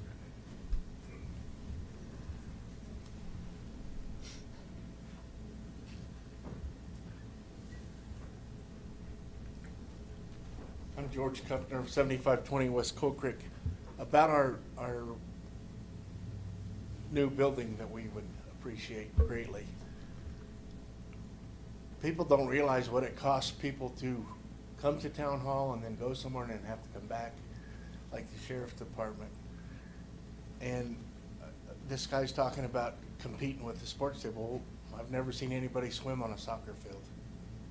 So there is a need for recreational building. Maybe not to duplicate any of theirs, but to have our own things that they don't have. And as a taxpayer, you know, I really don't want to build it as a taxpayer, but let's build it the cheapest place. Let's not, although we might be getting these new people coming into town, let's don't burden them before they get here with the tax that may change their minds of coming here. So we've got some property. We pretty much got money spent in a design. I think we just need to go forward. You know, if I was always told, if you don't like what your neighbor's doing, buy him out or move. So let's move on. Thank you. Thank you. Additional public comment? May I just add something to that? So the town board has discussed, and with ProStack, about giving them the green light to move forward with reevaluating the survey, all that data that we got, was it a year ago, a year and a half ago? So ProStack will be taking that on. They'll be looking at what exactly is it that we need, how will it work with the current impact sports over there, what could go in town center, and what is the best property to put in place what the town really wants. It could be a pool, could be a library, could be just a rec center, could be all the above, but that's something that ProStack is charged with now moving forward. So it's being addressed. Okay, thank you. Good clarification. Okay, any additional public comment? All right, seeing none, we'll move on to presentations. Item 12A, we have Boulder County Clerk Hillary Hall with a presentation. And we appreciate you coming in. I know it's a very busy season for you. It is indeed. Do I need to press anything here? We good? I think you're on. Yeah, I do want this. Phyllis, are we down here? Mark's gonna do it, all right.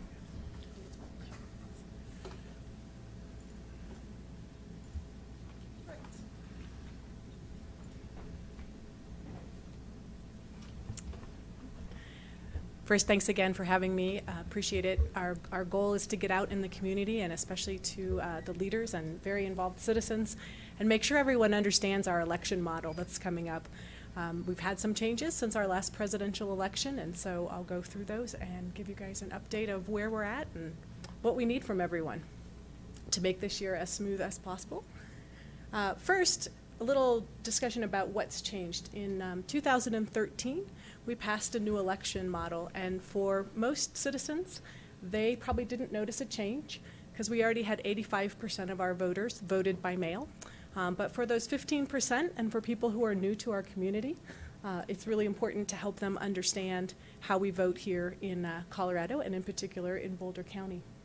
So every active voter gets mailed a ballot, and then they have a choice of how they want to return it. That's the major change. One of the pieces that's unique to our model is we still have voter service and polling centers. So if people either have an issue, or they need to register, or they still like to vote in person, that option's still available to them. Many vote-by-mail states don't have that option. All you can do is vote your mail ballot, so that makes us unique and different. And then the other piece is that we do have same-day voter registration. We still have some requirements with that, of course.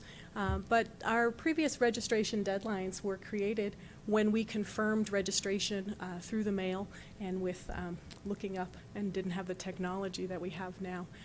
Very few people think about doing something 29 days before they actually do it, and so we're quite happy to be able to ensure that all of our citizens can participate in the upcoming election. We ask you all to make sure that we keep our friends and family involved and know these facts. Big one is, of course, if we're sending you a mail ballot, that your registration is up to date. We also want people, again, you can register up to and including Election Day. The other thing that changed is you need to just be a resident of the state of Colorado for 22 days. It used to be you had to live 29 days in your precinct. People don't really even know what their precinct is, for better or for worse, but it is important that they are obviously residents of Colorado. And then the other piece with that is, as voters get closer to election, if they register within 8 days, they won't get a ballot automatically. So when everyone, those who are newer to the process, start paying attention at the end, to just direct people to voter service and polling centers. We'll have one here on Election Day, the Monday and Tuesday. Then we'll also have we have a 24-hour box outside for people to drop off ballots. We really appreciate you partnering with us on those. And then the 2 weeks prior, which we have here on the October 24th date, Louisville, the police station, is probably the closest one that opens up before this one opens on Monday and Tuesday before the election. Another date I want to draw people's attention to, it says today, sign up for ballot track. One of the pieces we have for people is they can receive a text, an email, or a phone call, the choice is theirs, to let them know that we've received your ballot back and that your signature's been validated. And so for people voting by mail for the first time, or those who just like to know, we're happy to be able to have that as a service that we send out to people. Previously, we've always had a way for you to look that up, but we feel that with today's technology, people are used to getting messages sent to them instead of having to go and hunt some of that information out. Another push we really want is if people have made up their minds to get their ballots back. So we're shooting for that Friday before the election, November 4th. We'd love to have ballots back. Of course, November 8th is Election Day, and we are happy to take your ballot up until 7 o'clock on Election Day. I mentioned a few ways to return your ballot. We have 24-hour boxes throughout the county. Those open right after ballots drop on October 17th, so people can return them at any time. They are monitored and surveillance systems are on them. We also have the voter service and polling centers. We'll have 16 on Election Day. We also have drive-by drop-off locations. People can also use mail if they get it and get it back in time to put it through the mail. And of course, people can still vote in person. So these next slides are just to kind of get people to get a sense that our processes are complicated and they take some time. So all ballots come back. They're run, they're validated when they first hit the door. They're run through signature verification. Every signature is verified against your voter registration. Once the signatures have been verified, then it moves on to the tabulation phase of things. Sent upstairs, we have new extractor machines that will help us get ballots open quicker. We used to do about 350 an hour. Now we can do about 2,000 per machine an hour, so that should help speed up with all the ballots we're going to get back. Bipartisan teams open up those, the envelope is removed during that extraction process, and then the ballot's separated from the sleeve with bipartisan teams, scanned and tabulated. If people want to see that process up close and personal, we have open houses. We love to host people. We have one during the day and then one the night before the election, so there'll be lots going on. It's kind of fun to come and see in person. We'll also be having some videos for those who can't attend that take you through the process so you can see what that looks like. Those will be posted on the website. So one of the pieces we want to get across to people is that we are expecting a very large election, probably not a surprise. It will be the largest one we've ever put on in Boulder County. And the reason we're really making a push to get ballots back early is because our current trend, we get about 60% of our ballots on Election Day after 5 o'clock. And there's lots of steps to get that through. So with that in mind, we will stop processing at 2 a.m. We'll have a posting at 3. Then some people will have already gotten home a lot earlier and get their sleep, and they'll come back for a day shift at 7:30. Give staff a little window there to refresh themselves and keep going. There will just be such a turnout, and with all the processes and steps and balances, we'll be processing into Wednesday. Good for you all to know since you have things on the ballot, and also for your candidates if things are close.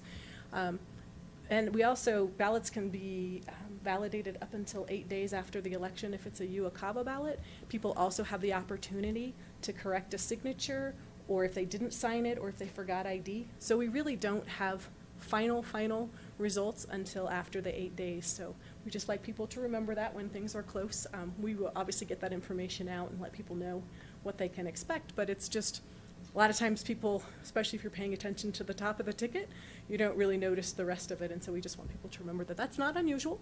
It takes time to get all the ballots counted, and also there's some cure processes, so the final counts are a bit away. So again, love it if you can get your ballot in early. If you've made up your mind, it helps you out. You'll get less phone calls. It also helps people with their candidates. If you have support a particular candidate, then they're not chasing your ballot, and they can focus on those who haven't decided.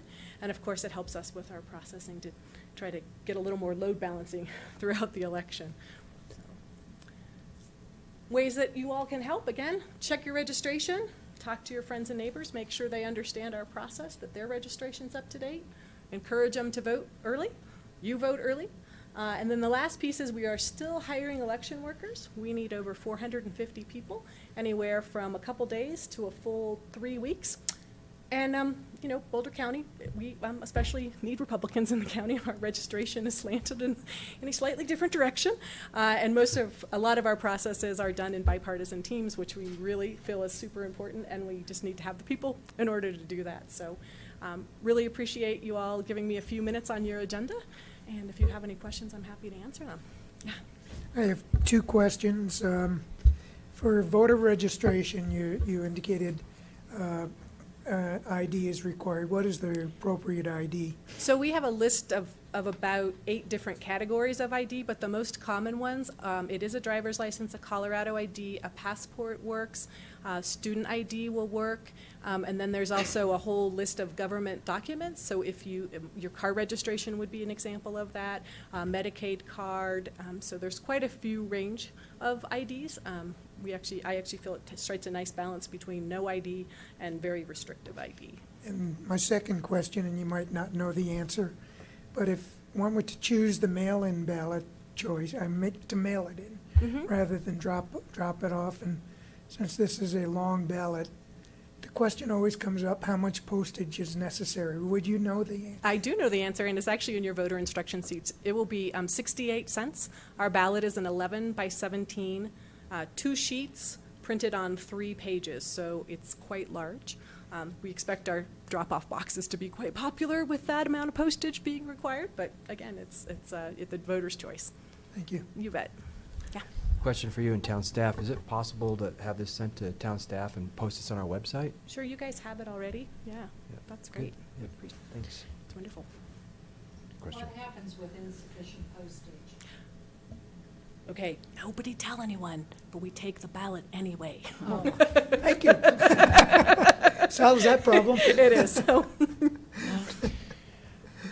Yeah, just going to leave it at that. Yeah. Regarding ballots coming to registered voters, I've heard that they are not forwarded. So if their address is incorrect, and that goes to make sure your information's correct, I think that's important for people to know that that if their address is not correct, if they've recently moved, they're not going to get it forwarded with their junk mail. Absolutely. It won't be forwarded. The other piece that the new law allowed us to do is take better advantage of the national change of address. So if you've made it through the process of national change of address, we can automatically update your registration, and then we send you a notice letting you know that that's happened. So that's helped, but it's still, if you've moved recently or you're unsure, you can go look yourself up and make sure your ballot's going where it is. Thanks. That's a great reminder. Okay. And then last question is, you mentioned that active voters get ballots. So what makes a voter inactive? I mean, Yes. how long would they not be Right. voting? So the only thing that makes a voter inactive is either we've got confirmation that they're deceased, or they've asked to be canceled from the rolls, or we have election mail that has been returned to us from that address, and especially ballots or an official notice about an election. Those are the only things that will remove you from being an active voter. That's changed. Those of you who it used to be you would miss so many elections and then become an inactive. If we don't have anything to indicate that you've moved, you'll stay an active voter. Then you get to exercise your right to vote or not and not have to re-register. So that's been some additional cleanup that we actually think is really good. It's balancing, right? Like keeping your rolls clean with people have the right to vote or not to vote. So thanks for the question. Great. Thank you. Anything further? I just want to say that if anybody wants to be an election worker, it's really interesting. I've done it twice. And if you have some time to spare and you want to go in and do it, it's really a fascinating process to watch all those ballots go through and be part of that two-party team that's opening up those ballots and counting them. And late into the night of election, it's really exciting. And when you're running around there with your staff, trying to get everything done. But it's kind of a process. Fun, it's an interesting process. Exactly. Yeah. If you want to know team-building activity. Right. If you want to see how elections actually happen, kind of almost like in the old days, because there's a lot of paper that still has to be processed. Yeah, absolutely. A lot of little stuff. Election? Yeah. Yeah. Yeah. That's great. Weren't you No, very- no, no, not, I'm talking about the 4-year election. I didn't do it then, but. I We did don't, it in the if you're 4 on the ballot, You can. we'll get you next time. Thanks. No, not 2 years, I'm talking about the presidential. Just clarifying that for those Yeah, who, the you know. presidential elections, those two. But Yeah, it's really fun. And to see what some people put on the ballots is really fascinating too. Yes, we do not recommend you sending us messages in that format. If you'd like Yes. to communicate with us, please send us an email. We'd appreciate that so much more, and we'll respond to you. Thank you for what you do. Again, thanks for coming out tonight. Yeah, thank you so Appreciate much the for having me. information. All right, next is 12B, our art working group presentation.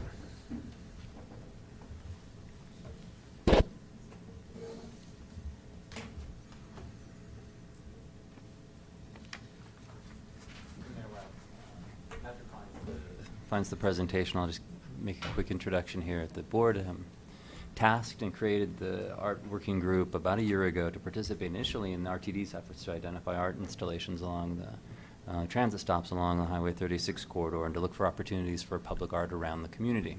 The group's had a chance to meet several times over the last year or so and has had the opportunity to just discuss lots of different project ideas. And so some time was set aside on this particular board agenda to hear from the group and for them to present some information and ideas. We have 2 members of the group that I believe are here tonight, Melinda Tan and also Daryl McCool. I'll ask them to come up and make a presentation. I think also Katie Rummel on town staff has been tasked with serving as liaison with this group, and she's here also.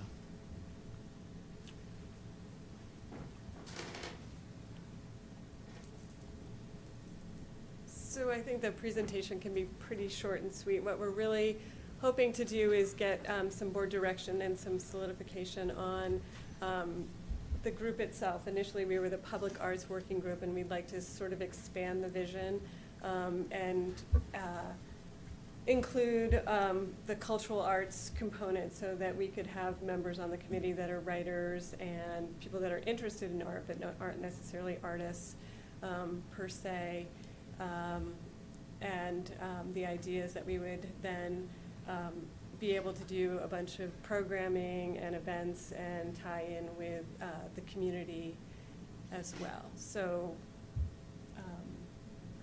Right, we're just looking for a broader spectrum, so it's not, I think, you know, based on these slides, we were kind of hyper-focused on physical art, statues, and the pedestrian tunnel. But we kind of feel like we can tie lots of, you know, artistic parameters into the town, not just with physical art. So if we were to make a formal committee of maybe the arts and cultural or cultural and arts committee, I think that's the first step. And then maybe you guys could help us with what your vision is, so we can work together on that, give us some focus. That was short and sweet. Okay, thank you. As I attended, and I actually would like to put my name in for liaison of this committee. I think there's another trustee who might want to, and I'm happy to share that. It was an excellent visioning meeting, and the name that was arrived at that captures the essence of a broader charter is Superior Cultural Arts Advisory Committee. I don't know what that comes out to if you it was a want to weird do. acronym, so you don't. Yeah, want it was a to- weird Figure acronym, that but out. Superior Cultural Arts Advisory Committee. And the challenge, to put it simply, is it's a broader placemaking group. The sense of place that a community has goes way beyond the bronze sculptures you have. It does include the events you have, and that's why it's a natural connection for Katie as our events coordinator to also be the staff liaison to that group. It goes to the events. For example, farmers markets. We know how that creates a real sense of place in Boulder, in Lafayette, in Louisville. Other cultural events or dining trucks, food trucks were mentioned. Of course, it goes to art shows. It also goes to how your entrances to the town are handled in terms of the signage. And I threw out there that it even goes to this $100,000 contract we look at every year of annuals. Those annuals are a real placemaker for our community in terms of welcoming and all that kind of stuff. And frankly, there's no community resident group that looks at that large contract. So I'd actually invite a little more creativity, creative look at how we spend that flower money, and scrutiny while we're at it. So anyway, it had a broader focus, broader mission. We were talking poets, we were talking novelists, concerts in the park. Maybe start out with one in the summer and see how well that goes, and add some more, or a few if we want to be brave and start out with few. So it transcends just art, and it goes to placemaking and the broader interpretation of how we want to be perceived in that manner. So question, the group was originally put together for art for the tunnel, and just curious of where that is, and does it make sense to kind of get that checked off the list before we go to this step, or do you feel like this step is necessary in order to get that other step done? Yes. So the tunnel, we had put together an RFP to go out to get an artist, and then it went to, I believe it wasn't a work session, but it was a retreat, and the idea of lighting came up, and then the brakes went on that. Supposedly there was an RFP going to come forward for that, and nothing ever happened. So we really don't know where it's at in that regard, and I don't think that we need to finish that in order to start this and be part of. The lighting was an idea brought up, and it was only intended to be on the list of possibilities. So it was never intended to replace it, jump to the front of the line, or anything like that. It was just strictly another option, which may or may not have gone anywhere. So I mean, the board expressed some interest in the idea, but did not want to put the brakes on any process. So I'm sure we would love to reopen that and look at it, absolutely. Yeah. I mean, that was part of the original discussion and why the group started, so. Yeah, we would love to. Addressing that, though, the RFP, I attended that meeting way back. The RFP, I think, is, and staff can comment, if it's it's state for the board to look at. And I certainly think it's relevant for the board to look at it, to see the work that was put into it, which was substantial. But another reason that sort of hit the skids a little bit was it was an $80,000 budget item. And at one retreat or one meeting or more, whatever, we asked ourselves the question, if we have $80,000 to spend on our inaugural project, should it be in the tunnel up here, or should it be more centrally located? So that discussion can be had by seeing the RFP, or it can be had separately. So I would not recommend necessarily waiting to enlarge the scope and enlarge the vision of this particular group until an RFP comes forth and we discuss whether or not $80,000 is overkill for a tunnel and better placed somewhere else. So we don't have to have this discussion tonight. We can take it to the retreat and see how people feel about it after you've had time to ponder it a little bit. But I have to say it was pretty, as a trustee who really was behind this idea of creating a sense of place for the community with all the building and a whole new town center and whatnot, creating some cohesiveness about what are we as a community? Who are we as a community? I encourage really serious thought behind enlarging the vision. I think it's going to draw a lot more participation from the community with a broader vision. I know I've committed to being the trustee liaison. And I think with the right champions of this could really be a defining effort for the town. Okay. Others? Yeah, I love this idea. I think I made that clear at the last meeting that this should be an official advisory committee. I think Bob had said that this kind of didn't take off because there wasn't a place they could call home and meet regularly. So I think if that's what it takes, then great, let's get this done. I do have a couple questions, though, on some of the ideas. How does food truck events, how does a art advisory committee impact food truck events? Or Well, I think it's about sense of place, and have you been to the Rayback place in Boulder? They opened up at the old, it was like 28th and Belmont, I think, and it's a food truck, stage, indoor space, outdoor space, so it's a sense of place. So I think it's just an idea that we put on there that, I mean, we obviously don't have that, but with town center and the town square, you bring in the food trucks and you have an event that is bringing residents in and that kind of thing. It doesn't have to be a permanent one like the Rayback place, but it's that idea.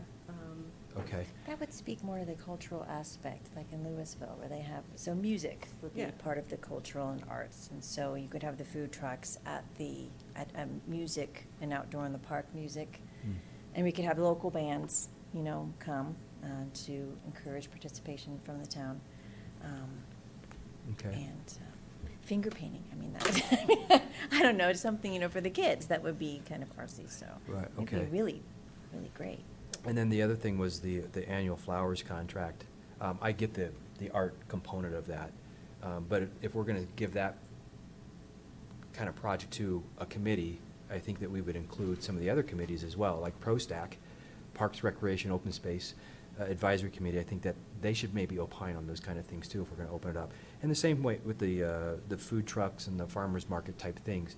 Those to me are multiple advisory committee opportunities, including RCAC for waste diversion and all that kind of stuff. So I hope we wouldn't just give a project just to one advisory committee, but in some of those kind of parse those out too. Well, we actually talked about the idea of having youth, some of the kids from the youth Absolutely. leadership on the committee and being part of it, because they do a lot of the events now in town, and so I think that it is critical to have cohesion and flow between the committees in terms of what's going on. The flower thing came out of, when I was growing up, we did 4-H, and people would take a roundabout area or a section of town, and the 4-H or the Girl Scouts or Boy Scouts would own that section and plant that section. Okay. So that was where the Perfect. idea came from, and then it sprung to, what about looking at it as a wayfinding, the whole town thing. Right. So there's just a lot of ideas that we're, we looked at and are thinking about and looking for feedback on. Okay. Now, Martin, some of the spots that we've designated for public art, like the roundabout, don't we have a budget for that already, for art that's going to go in the center of the roundabout? Sure, as the board has discussed in the past, I think with the town attorney and also with the town manager, there's an established budget in the cost-sharing agreement that establishes an amount specifically for public art. Okay. And then there's also a budget that's included in the interchange improvements, I think for the BRT station art installation that was originally contemplated through the budget process last year. Right. So yes, there is some budget appropriation made going forward. Okay, and then we also heard from the hotel developer at the last meeting that there's going to be some potential for public art at the entrance of the hotel. And I think we'd requested at that time that this advisory committee be a part, or what would be an advisory committee be a part of that. So I think there's all kinds of opportunity, and there's already money budgeted for that kind of thing. We just need to see the work plan now and put it in place, but I love the idea. Does the board want to pursue the formation of the group before the project that they were originally formulated for? Yes. Yeah, but I think we should be able to go ahead and formulate this committee, because we don't really have a committee of more than 2 people right now. I don't know how many more 3. there are. Your great committee. And I would have been there when I was out of town. I did come one night, but then the meeting got canceled, and then the next time I was out of town, so I hated to have to miss it. But I think let's just put the stake in the ground and make them a committee. Yeah. And then I also need to understand, because originally it was that we were going to do those 2 underpasses or bicycles. One, we were getting some money from RTD or somebody, and I just want to make sure we know where the funds are coming from, and then give them good direction as to what they're spending and how much they can spend. Good. I agree, go ahead. If for no other reason than the regular meeting schedule, the board liaison, all of that's going to help them get everything that we've asked them to do accomplished, as well as their new ideas. And so I see no downside to moving ahead and formalizing this, except somebody's going to write the charter and, you know, the idea of what it's going to do. Go ahead. Just, I wanted to backtrack on a comment you made, Daryl, about where you are in the lighting project. You said you can revisit that. So is that completely stopped? You haven't really discussed it in months, or it's No, something? the RFP was supposed to go out and it got held back. And what we thought we understood was that the lighting was a possibility and that they were going to retool and resend out a different RFP for the lighting. I mean, again, this is just my understanding of what happened. Okay. I don't. But the RFP was written, was ready to go initially for the first round of doing art in So when town. it goes to RFP, does that mean that once the RFP gets, we have proposals submitted, that then it's approved and it's going? No. Because No, it's not the approved. lighting We I get thought to was great, consider but we it. had one Yeah. meeting on the lighting, and I thought, that might be a little too much. I look forward to seeing other options. So I'm hoping that we're going to see other options besides just all that lighting on a Yeah, tunnel. Patrick has a good summary. You gave it at some place. Right. So Patrick Hammer, town staff, we do have the original RFP that was written all the way back prior to the lighting discussion. And then the lighting element was added to it, and we realized pretty quickly that we were dealing with 2 completely different worlds. One was kind of artistic, and one became electrical engineering really quickly. And then so the project kind of got its separated back out. And then most recently at the retreat, the discussion went more towards visioning. And I think in an attempt, we tried to maybe wrap all 3 of those together and realized that we maybe weren't going to get very far. But we do have the RFP for the original art project at the underpass, and we could probably tweak that language not to exclude any kind of lighting or electrical or motion-based art.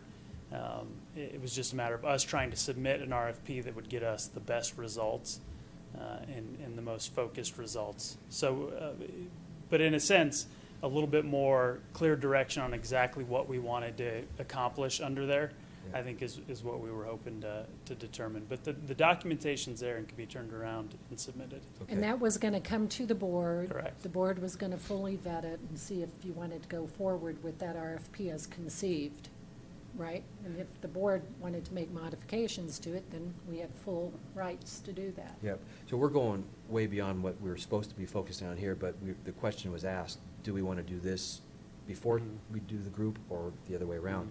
So that's why I'm addressing this now. We are going to see other options, though, not just a lighting plan or a lighting proposal. We're going to see maybe non-lighting artwork Right. proposals for the tunnel. Right. Okay, yeah. I think it would be easy for us just to open it across the board for suggestions. If we're focusing specifically on the tunnel, I think that could be achieved with a wide array of Yes. submittals.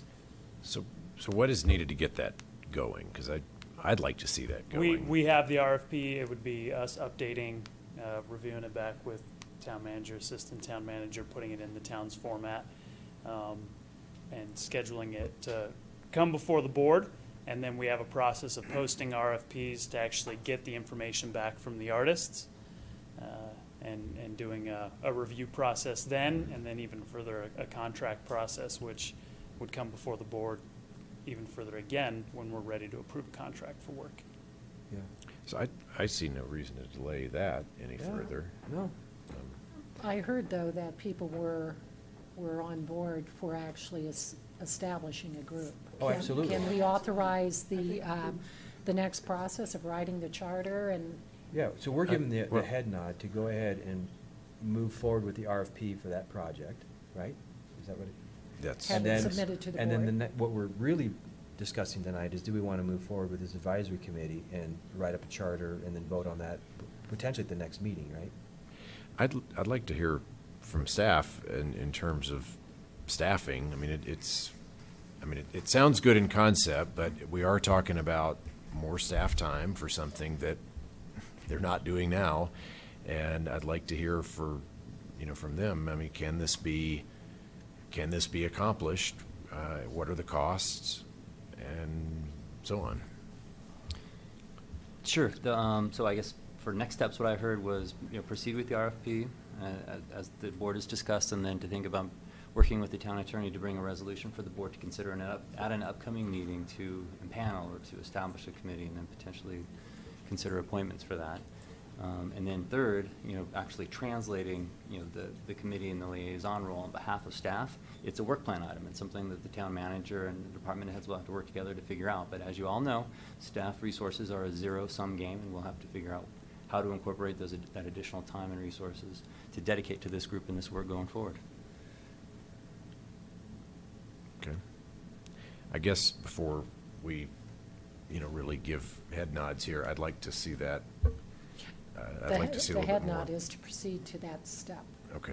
Just see what it would look like. Okay. What would be really nice is if staff has the time between now and the October 10th meeting, if we can draft up the charter, but also let us know what the cost is for the staff time, and just a overview of what this committee would entail this town.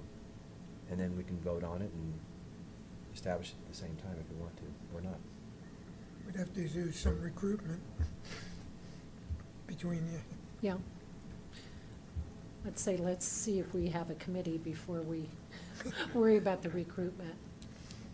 So we can work on putting together that information, in addition to staff time. I think I might have mentioned to Patrick or maybe somebody else, the idea of, using some consulting time, in addition. So it would be a cost to that we would have to factor in. That would be something that we can work on, having ready for the meeting of the 10th. Okay? Okay. I mean, do we need this for October 10th? I mean, October 10th is a very, very busy agenda as it is, and I'm just wondering why we're all of a sudden. It was just my suggestion, just to get it done. Well, I might suggest an additional step of having the committee meet again and work on these matters, and work on, if we can have sample resolutions from other advisory committees, work on, so that they can frame their vision and then pass it on to staff. And so the next meeting of this group is when? Isn't it like fourth Thursday? It's the fourth Thursday Yeah, of the month. Katie Rummel, town staff. So we are meeting, yes, the fourth Thursday, so it's October 27th at 6. So the next meeting, though, would you be, if it was already established, would you be meeting this Thursday? Is that the fourth Thursday of September? No, we actually met last Thursday Okay. on, whatever that last Thursday was, so that we could kind of have this presentation ready for you guys Okay, tonight. okay. All right. And conceivably, maybe we could meet earlier than October 27th. Yes. For this specific function. But I think the fourth Thursday came up because nobody else is meeting that night. Yes. It's sort of jam-packed in terms of finding an empty night on a regular basis. So I think that's the fourth Thursday. But this group was pretty, they only may be 3 residents, but you add Katie in and me, maybe Rita, Chris, it sounds like you might want to participate in it. There's a lot of energy in that room, so. I think once you establish as an official advisory committee and put the word out, I don't think you're gonna have a problem filling this group. I think it's gonna be a fun group. Great. It'll be a group that will do a lot of the work themselves, Right. so it isn't like we're gonna need, I just think it's one of those kind of groups that's gonna be able to bring a lot of energy, like I said, and ideas forward. And then what will have to be approved by the board is our Right. recommendations that they. I need to agree, do and something. I don't want to sound negative on it. I think it's amazing that for a town of 13,000 that we have as many advisory committees and so many volunteers as we do. And I agree. I think this one will be embraced as well. It's just that I just don't know why we need to rush it and do it. Well, in- let them in 2 meet weeks. again, and then put forth, they've already had some great ideas, and their comments that you made write up what you'd like it to be, and then we'll put it in a format. I mean, we can get some help from putting it in a format that has to come back for a resolution. But I do hear what you're saying. I don't think there's any reason to have, you can still work together without having it officially approved. And then the other thing, I think Louisville has a cultural and or not historical, but a cultural committee. Maybe look at what they do. And, but we don't have to do that. We already know pretty much based on what they presented. Yeah, they've already asked Katie to arrange, I think at the October 27th meeting, the Louisville cultural person to be present. Yes, Suzanne is their kind of cultural and arts person, and we're going Mhm. to try and see if she could come and just kind of chat with us and see what they do over there. Right, perfect, excellent. Thank you. Yeah, I just want to remind you that the last mayor we had got a reputation for being called Mayor Grumpy, so watch how you, well, don't be grumpy with these guys. Well, who was sleepy, though? Point taken. One more question about the RFP, though, I'm sorry. I want to be clear. It seems like before we submit an RFP, we see different options of what could be there. And have we seen options of what? That's what the RFP pulls out. The RFP is out there for artists to respond with their ideas. I'm sorry. I thought it was an RFP for installing whatever artwork is there. Okay, all right. The town staff does have several images of various art that are underpasses all over, which would you like to see those items prior to the RFP or go through the RFP Well, process? no, if it's an so we're- RFP, you're going out to artists to, for proposals, what's going to go in there, that's fine. Okay. I thought it was an RFP to actually do the work to put it installed. Yeah, okay. Yeah. We'll do a call for submissions for review. Okay. So Okay. Mayor, just on timeline, so with as you mentioned, the meeting of the 10th of October is jam-packed. So at some point after that, we'll see if we can slot some time on the agenda to bring this back after the group has a chance to meet and after the attorney's office has a chance to work on a resolution that would capture what the board's interested in and try to schedule that on an upcoming meeting, but it will be a few meetings out. Okay, very good. All right, anything further on art? Okay, thank you for presentation and your commitment to it, so thank you. All right, next is the consent agenda. We have 13B, the lengthy consent agenda that's left. Motion to. I'll make a motion to approve the consent agenda item. 13D, or D. 13B, as in B. boy. B as in boy, okay. One item on the consent agenda. Okay, motion by trustee Dozell, second by Mayor Pro Tem Hansen. All those in favor? That 13B passes unanimously. Okay, back to 13A. Trustee Dozell? So this is the August 22nd minutes, where we had a update for the Superior Town Center, and I asked a question about Parks 1 and 2 being incorporated into the build-out schedule.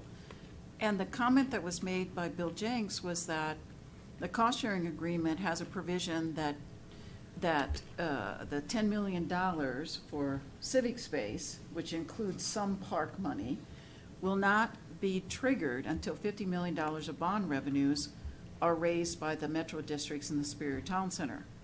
That's no longer correct, because the trigger has been done away with based on the fact that we, as a board, have agreed to participate in 20 to 40,000 square feet of community space in Block 6, which is what the cost-sharing agreement specifically says.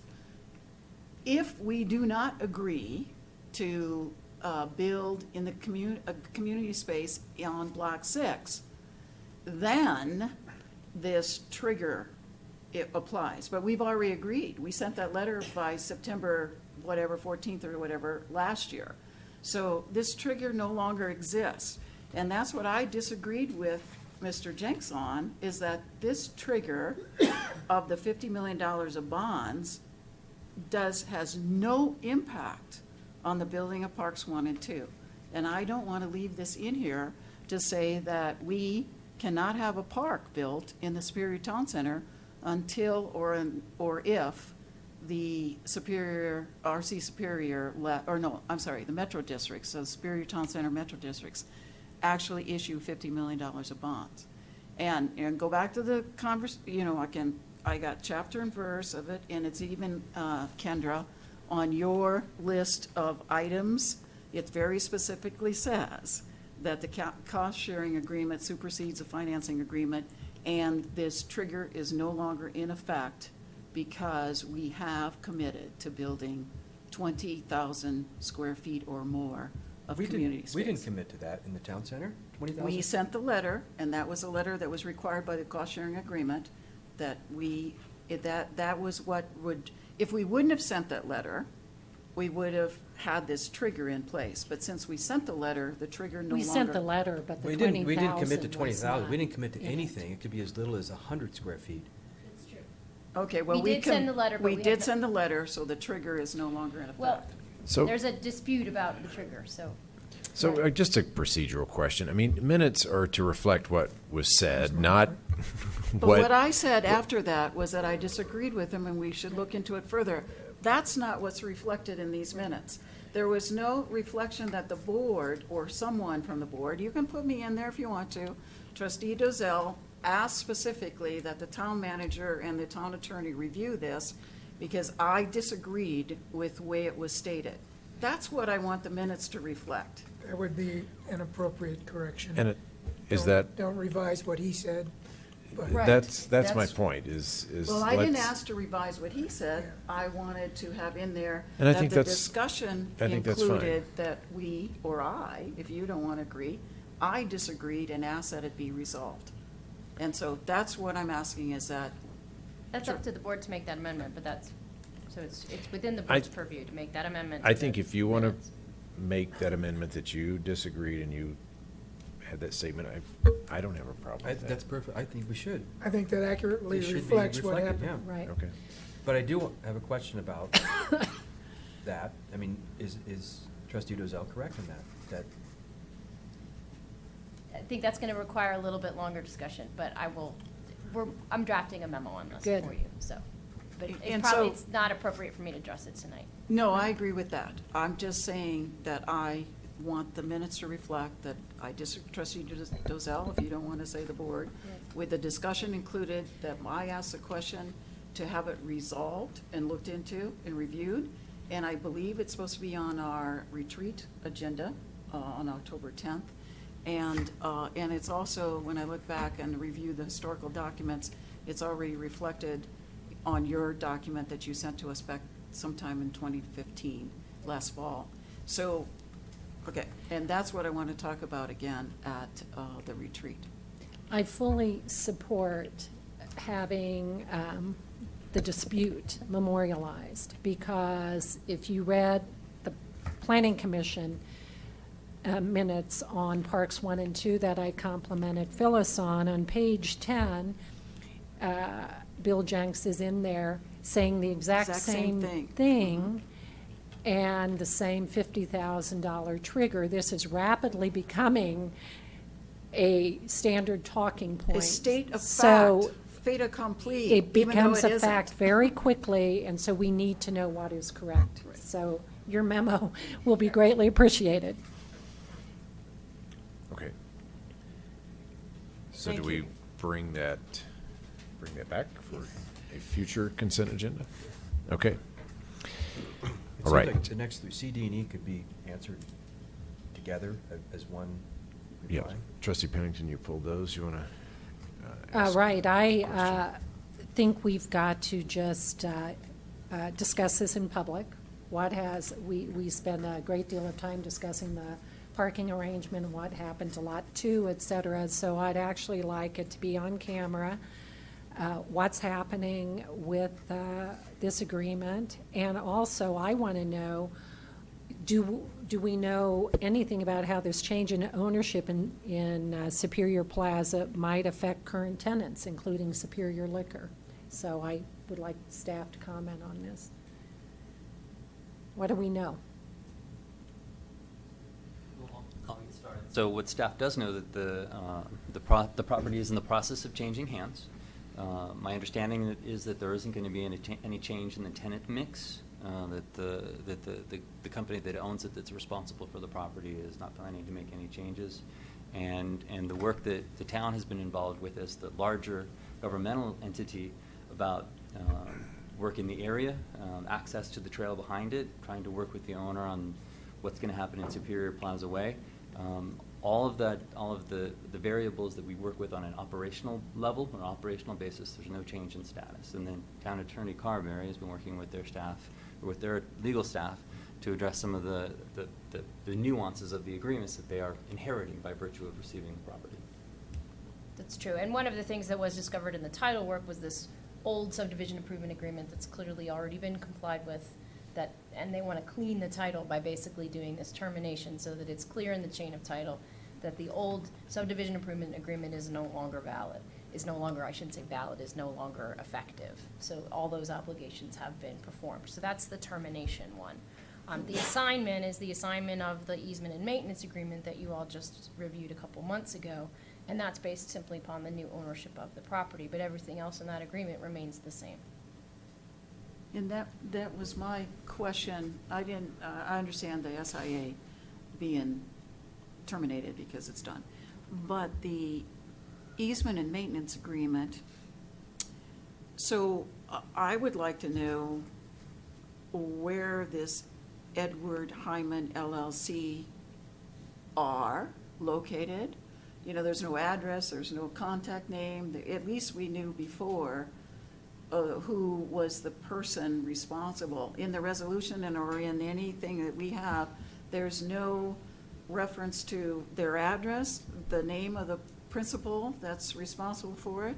And the question I have, do they have to sign anything? Because the easement and maintenance agreement is just referenced, the one that we signed with the Superior Plaza LLC. And also then, I just kind of like to know where they are, what their address, who their principal name is, and do they know that that easement and maintenance agreement is not for the building they're buying, but only for Superior Liquor parking? And Larry, you should have received the consent. There was actually a consent from this company, so I apologize if that was not in your packet, but I did forward that. But let me find that. Here it is. Here's the letter received. That's the consent to the assignment of the easement and maintenance agreement. So let me just pull this up. And We see the termination of the previous owner, but there's nothing about the new owner. Don't know where they're from, except for their name. And I was curious as to what the name, address, and perhaps the principal, a principal that would be signing these documents. Sure, and what I do have is a consent letter dated September 20th, 2016, from their local attorney. Edward Heyman and Company is a California company, but from their attorney it states that Heyman agrees, acknowledges, and consents to the assumption of all Superior Plaza's obligations under the agreement.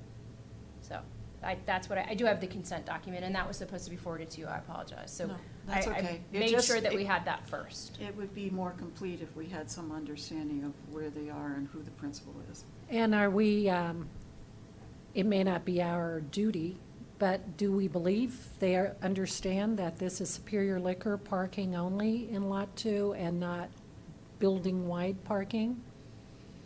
Do we have any idea? Well, they've agreed to comply with the easement and maintenance agreement. Right. So, I'm not sure. Okay. I've talked to their attorney about it. What their attorney has told them, I'm not sure. But the attorney has a very good understanding of what's happening. But it's also relevant to discuss this in public because as I'm just remembering that agreement, you probably have it right in front of you, that upon change of ownership, the town has some recourse. If the town does not want to, we have some termination rights, don't we, upon change of ownership? Of the parking lot? Only for We have Superior something. Liquor, but not for the building itself, my understanding is. Well, I think it's one and the same. What's happening to the ownership of Superior Liquor? Well, if Superior Liquor went away, then this nullifies this Nothing's agreement happening with because the they ownership. can only park there. Okay. Yeah. but- Nothing's happening with the Yeah, I ownership need of clarity Superior on Liquor. this change of ownership. I thought it expressly said change of Ownership of the building, they were separate. I mean, they were owned by the same group, pretty sure. But is it Superior was- Liquor not changing ownership? No. No. Just the ownership of the building. So Yes. Superior Liquor will become a tenant to pay rent to Well, the they're new owner. probably a tenant right now, just. Well, but They're a isn't that a tenant of their own change of company. ownership? Does, I'm not understanding how the whole can sell, but a part is not affected. Somebody elucidate me on this Someone's, one. the building is like an apartment building, and all the tenants they're just renting space there. That is staying the same. The owner of the building is changing hands. Pretty Right. sure An that investor Superior is. Liquor pays rent to Okay, the ownership. so, but what Current does that ownership. termination clause in the, it's, I don't think anybody here is interested in doing any termination, but I understood change of ownership.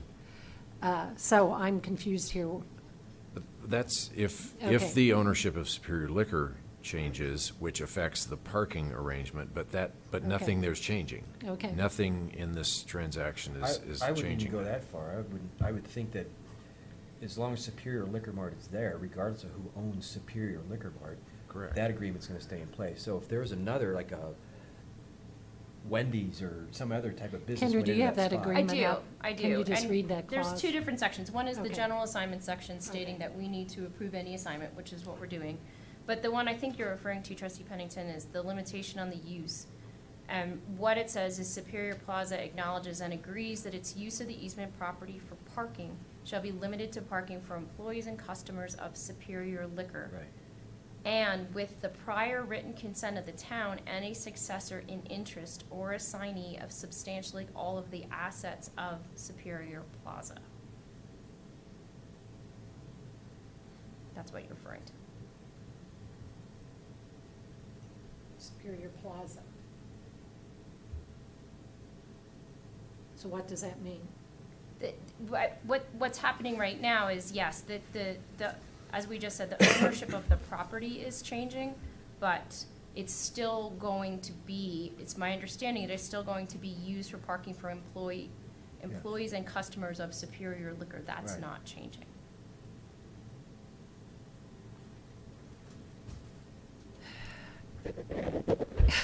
Okay.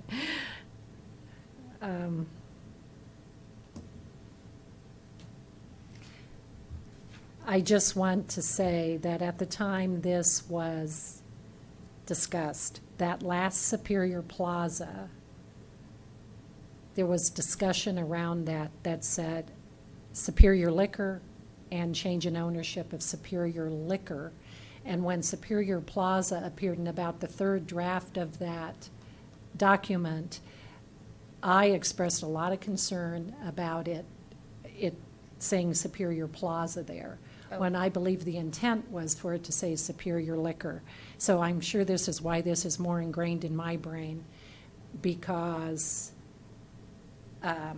it bothered me, and it still bothers me, that last noun is Superior Plaza. So anyway, I don't think we need to go any further on this, but the reason we put some of these provisions in there is to give us some flexibility when change of ownership occurs. So that being said, I'll drop it for now, but I didn't want this just to be quickly dispatched on the consent agenda without some discussion. Yeah, now we had some discussion, because I remember the town manager had brought this up after we had talked about how the parking arrangement would work with Superior Liquor, and then we found out that the building was actually on the market. So we did have some discussions about this. This Right. isn't- I'm still not happy, having you read that, having it say, and maybe you need to read it in slow motion, again, because it talks about change of ownership of Superior Plaza at the end. Well, what it says is that it's currently limited to parking for employees and customers of Superior Liquor. That's what it's limited to right now.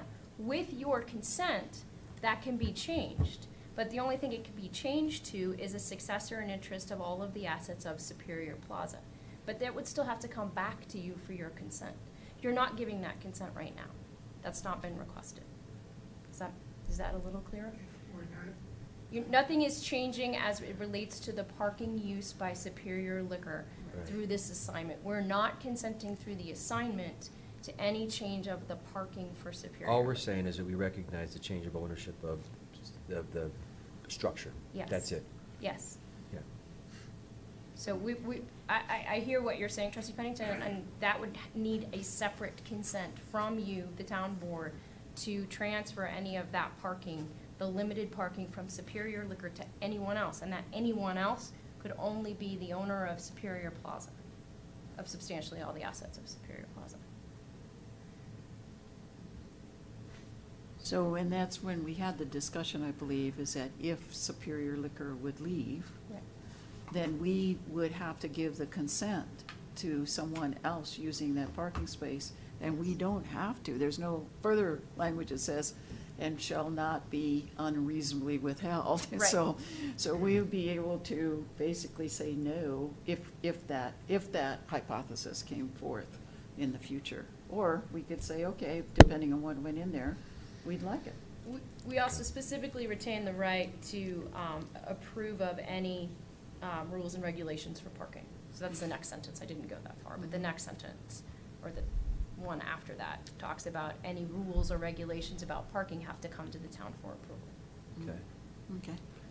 And and Centerpoint's position here, they really don't have They any don't- say in this. I mean, Yep. theirs still stays the same, their agreement.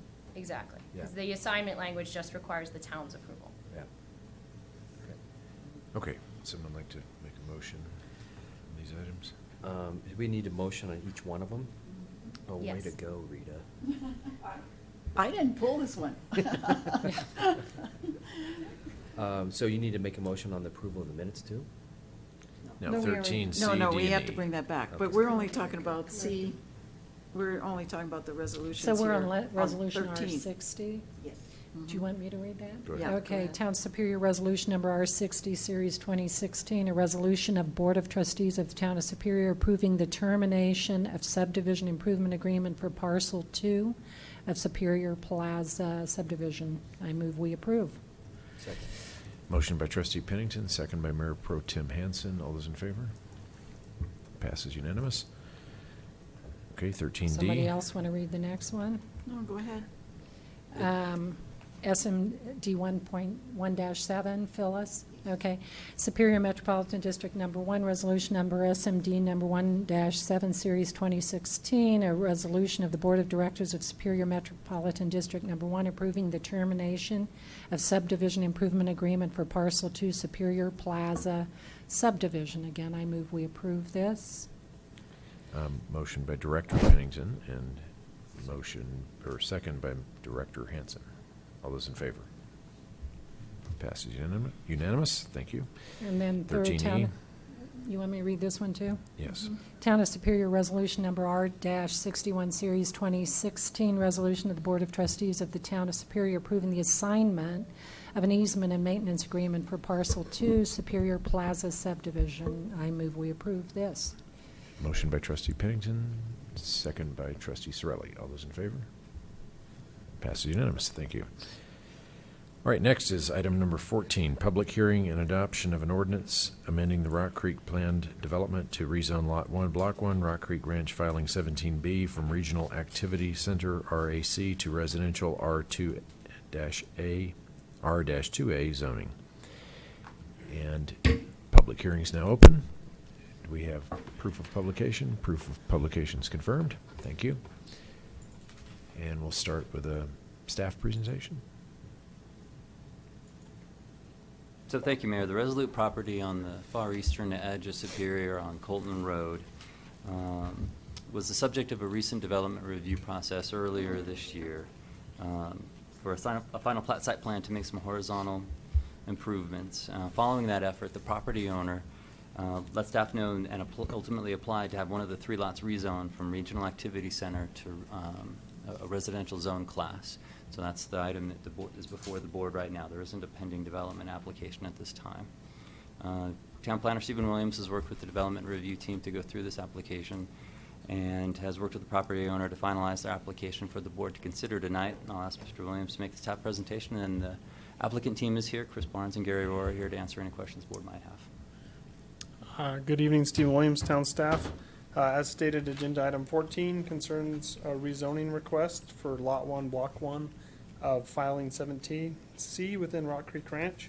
That filing is shown here in white. As the map illustrates, the location of filing 17C, which has also been referred to as the Resolute property, is north of Colton Road and south of Autry Reservoir, and just east of West Flatiron Crossing Drive.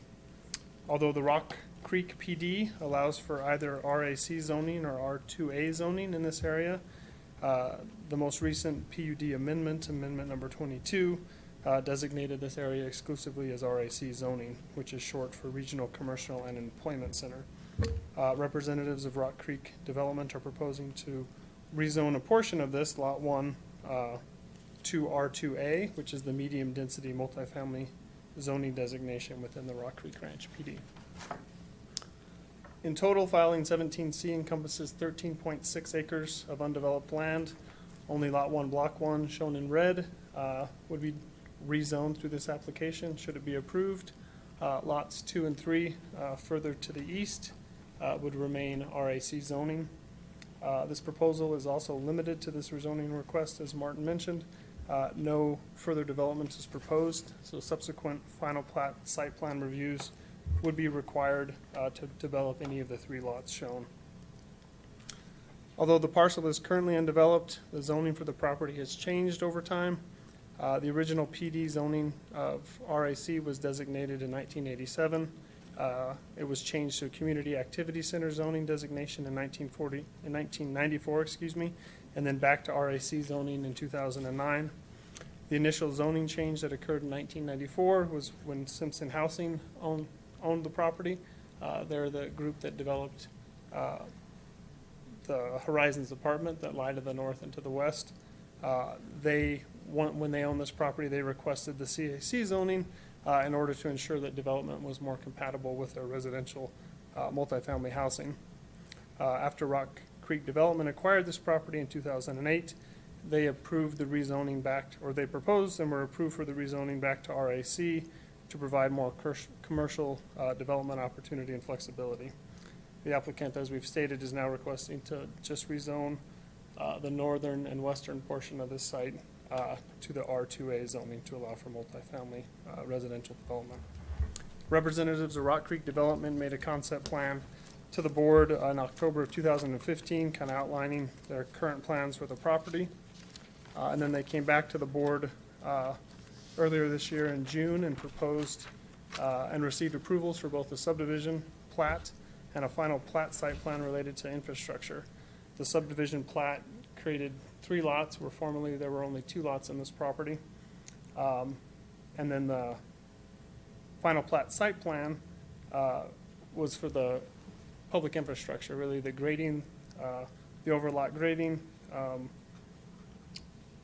in order to accommodate the drainage, the construction of a privately owned road within Tract A, and then the utilities, which largely run from Tyler Drive east along the north side of Colton Road. So that's all the infrastructure that was done through that final plat site plan. Both the town and the applicant have understood throughout this process that the multifamily residential portion would require a rezoning because RAC zoning does not allow residential uses. The applicant, however, initially proposed to come back for this rezoning when they were going to come forward with the final plat site plan for one of these 2 lots. The applicant has kind of changed course, and tonight they're just proposing a rezoning independent of any other application. And as clarified in their project narrative, the impetus for this rezoning now is to enhance the marketability of the commercial parcels to the east as well by allowing them to install the public infrastructure over all 3 lots. The applicant's PUD amendment shown here summarizes their request and tracks how this proposal fits within the zoning allowances that have been afforded within Rock Creek Ranch as a whole. The planned development of Rock Creek established 3 broad commercial zoning districts termed regional, community, and neighborhood activity centers, which in that order range from most to least intense. It also established 4 residential zone districts, R1A and R1B, as well as R2A and R2B, that are distinguished primarily by density and range actually from least to most dense. So in short, the applicant is proposing to rezone Lot 1 from the most intensive commercial zoning to the second most dense residential classification within Rock Creek Ranch. This vicinity map is included within the Rock Creek Ranch PD, shows what the proposal was back in 1987. The star indicates the location of the Resolute property. The PD clarifies that RIC zoning was designed to serve regional commercial needs and contain the broadest scope of compatible commercial uses, including hotels, convention centers, job centers, and light industry. At the time the zoning was applied in 1987, the surrounding area was largely undeveloped, and the western corridor of the 470 loop was anticipated to align to the south and to the east of the property. And that's part of the reason why it was designated for RAC zoning. R2A, conversely, was designed through that same PD to provide a framework for medium-density residential uses that affords a maximum building height of 50 feet and a maximum density of 18 dwelling units per acre. As this aerial illustrates, the parcel is now surrounded by development.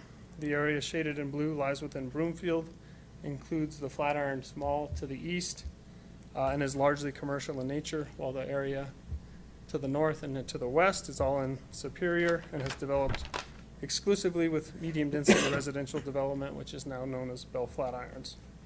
To approve a rezoning request, the code requires the applicant demonstrate that the property can be served by water and sewer. It also requires the town to find that the request furthers the goals of the comprehensive plan and other approved plans. The final plat site plan that we saw earlier this year illustrated how this property would be served by water and sewer, so that requirement's been satisfied. Staff has also reviewed this proposal for conformance with the comprehensive plan, as well as the governing Rock Creek Ranch PD. The 2012 comprehensive plan update designated this property as opportunity area number 9, and the preferred land uses that were identified through that update listed commercial, office, retail, and hotel uses for this property. It also clarified that compatibility with adjacent residences and open space be ensured.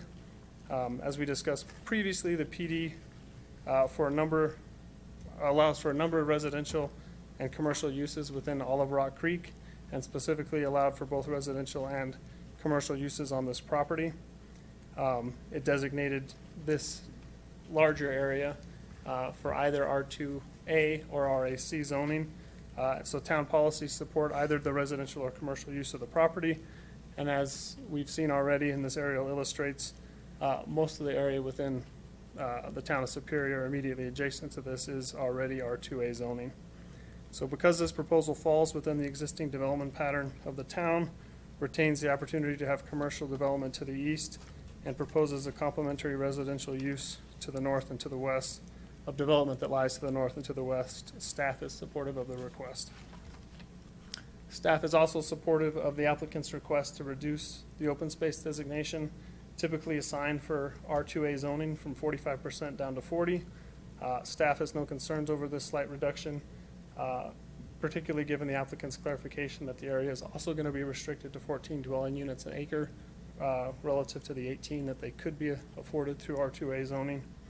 And if this lot were to develop under the current RAC zoning, only a 20% open space dedication requirement would apply. So staff views the rezoning proposal, which will preserve an additional 20% of this parcel as open space, to be a benefit, particularly given the site's proximity to Autry Reservoir.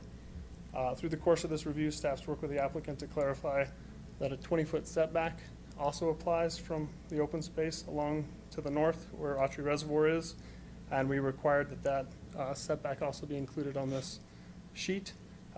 And the applicant, clarified that they do wish to make an exception to that setback standard, and staff clarified to them that that's an exception that's more appropriate to be considered at a final plat site plan when we have the context of the development to consider with it. So they've agreed to that, and they've listed the 20-foot setback from open space on this application, and they'll revisit that, or they may revisit that in the future. The applicant also included this conceptual plan, which is very similar to what we've seen through the concept plan back in October and through their redevelopment proposals that we saw earlier this year. It's a conceptual site plan and land use table. It's just general reference. Final designs and layouts will be reviewed through a formal development application, as I said, which will be required for each lot. It does, however, provide some idea of how Lot 1 could develop at the density proposed with 100 units over the 7.1 acres shown here. So this concludes staff's presentation. We're recommending approval with the condition outlined here and in staff's memo. I'm happy to answer any questions you have. Okay, thank you. Does the developer have any presentation as well?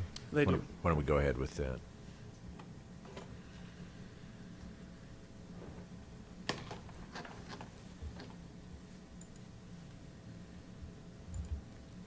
Oh, that's not the right one, sorry. Yep. Good evening, Gary Rohr, 6650 East Ida Avenue in Greenwood Village. Mr. Mayor, trustees, welcome. I'm happy to be here again after more than one time being here. It's a pleasure to be here. I don't have a long presentation tonight. I really just want to update you from when I was here in June as to sort of why we're here again and what's happened or what's different, sort of give you an update. This concept plan, which I brought back to you last September as a concept, something very similar to this. We've gone out since September and worked exactly as we said we would, diligently on this. And we put a hotel, that is the hotel that's shown here under contract. And when I was here in June, I said it was a Hilton Garden Inn, and we're going to be back here shortly with a final site plan with them and the rezone of this parcel. So we went to them and we said the good news, we got the final plat site plan done, the platting done, et cetera, and let's get busy on the hotel. And probably a month went by of sort of back and forth and not getting too much from them before we got to it. And what they got to it was that they didn't have the Hilton Garden Inn franchise anymore after a year of being under contract with us. And the reason, according to them, is that it took so long that politically with Hilton that somebody else was awarded the franchise somewhere else in this area. And we've been trying to track that down, and I think it's in Broomfield for what it's worth, but I think it's a done deal in Broomfield. So we've been going with, talking about other brands, et cetera, and we're not having much luck, frankly. And they have $50,000 earnest money, which sounds like a lot in the scheme of things. It's not a win for us that they would default on that for sure. But they have a lot at stake, and they're still walking away from it. They're saying that's what they wanted to do here, and because of the time that it took, which is the time that they knew from the beginning, but because of the time that it took, that's what they want to do, and they're going to walk instead. We also received a letter of intent 30 days ago, which I have here on another hotel, a True by Hilton. It's a newer Hilton brand, a developer out of Mississippi who came in and he said they want to, we said either of these lots would work for a hotel. We're in a hotel cycle. There are hotels being done, as we all know. And their letter of intent said they love the site, they were on the site, they want to do a 60-day due diligence and then a 30-day close. And this is a group out of Mississippi, so this is a pretty normal deal where they're coming into a market, trying to identify sites, figure out what site they can get, moving on, get it tied up, go build a hotel on it. That's what they do. We went back to them and said what we have to say in this scenario, in this situation. So we actually can't sell you a pad because we don't really have a pad to sell. We have to go through this process with the town, and it's a process that we've been working on together. We all understand it. I don't feel sorry for myself when I say this, but we have to go through this process. That is, we want you to bring in a final development site plan with us while we're working on this rezone, and then once we all get that approved, assuming we get all of that approved, then we have to do all these improvements, which we now have quantified really well because we just got them all approved with you in June. So we know exactly the tens of thousands of yards of dirt that have to get moved across here. We know the landscaping, we know the road, the dimensions of it, we know the soils conditions and the over-excavation that's got to happen on this road, et cetera. We know the retaining wall, all those things that we talked about in June. This entire site drains from west to east, so all the drainage has to be taken into consideration. All that happens underneath these roads. This is all water quality design here, and then it ends up in this Broomfield detention pond over here. So we've now identified these improvements and costed them at about $2.5 million. So there's $2.5 million worth of work that's got to be done across this whole site before anybody can buy a pad to go build a hotel on. So the contract that results from that is a contract that, like a normal contract might be, 15 pages. This one's got another 15 pages at least, and that other 15 pages is the escrow agreement that says, well, you're going to close on this lot, but the money is going to go in a title, is going to go in an escrow, and the escrow is going to hold the money, and it's going to be distributed out as we do all these improvements over the site, and you're going to partially pay for at least your share of the improvements over the whole site. Well, that 15-page agreement gets complicated because the lawyers get involved and do their job, which is exactly what they should do, and they say, well, wait a minute, what if Resolute doesn't do the whole thing? What if they get it half done? So you hotel developer, you need some kind of self-help provision. You need to be able to go do the improvements yourself. Or how do we know that the draws are done correctly each month? Well, your representative needs to sign off on them, but so does this representative or this. The bank's representative. It gets really complicated. And it's not impossible. We've done this before under these exact sort of scenarios, but it's just much more complicated than these hotel developers are looking for. That hotel developer, the True by Hilton hotel developer who loved the site, we explained to them how we had to do this, and they said, we're not interested. We're going to go try and find another site.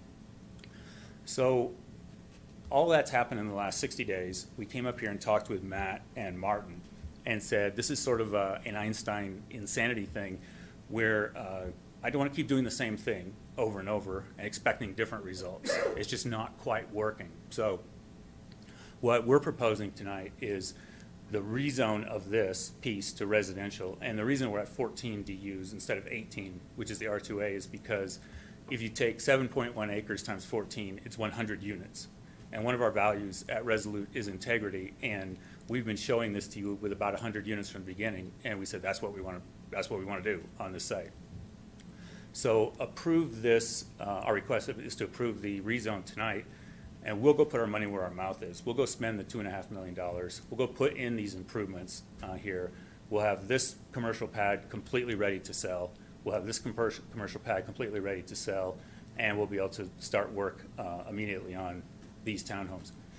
By the way, 2 members of the Planning and Zoning Commission said that they had gone up, maybe more, I don't know, but 2 mentioned it, that they had gone up and walked on this path. And one thing that I would say for sure, if you haven't, this is so unique as a development site for this residential in Colorado. To have views of the mountains is great and obviously very desirable, but to have views across water to the mountains is so unique. It's such an amazing residential site.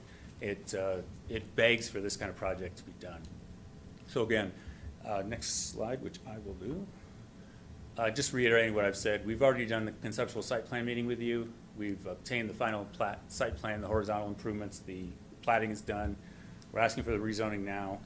We're going to market the rest of the site, get this thing done. We're going to do the infrastructure and get this project done next year instead of sitting here talking about it.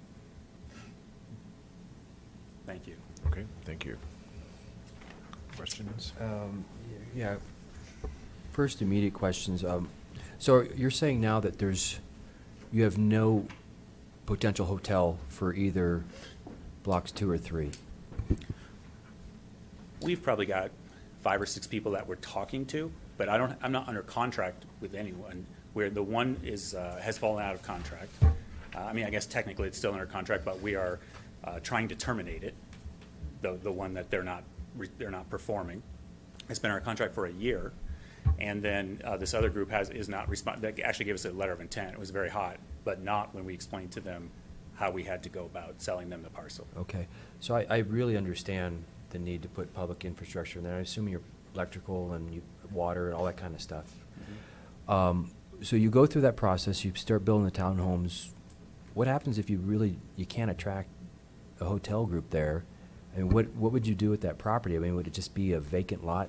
I mean, we have other vacant lots in town that just are unattractive, and we don't really need another vacant lot where part of it's developed and the other part is just sitting bare.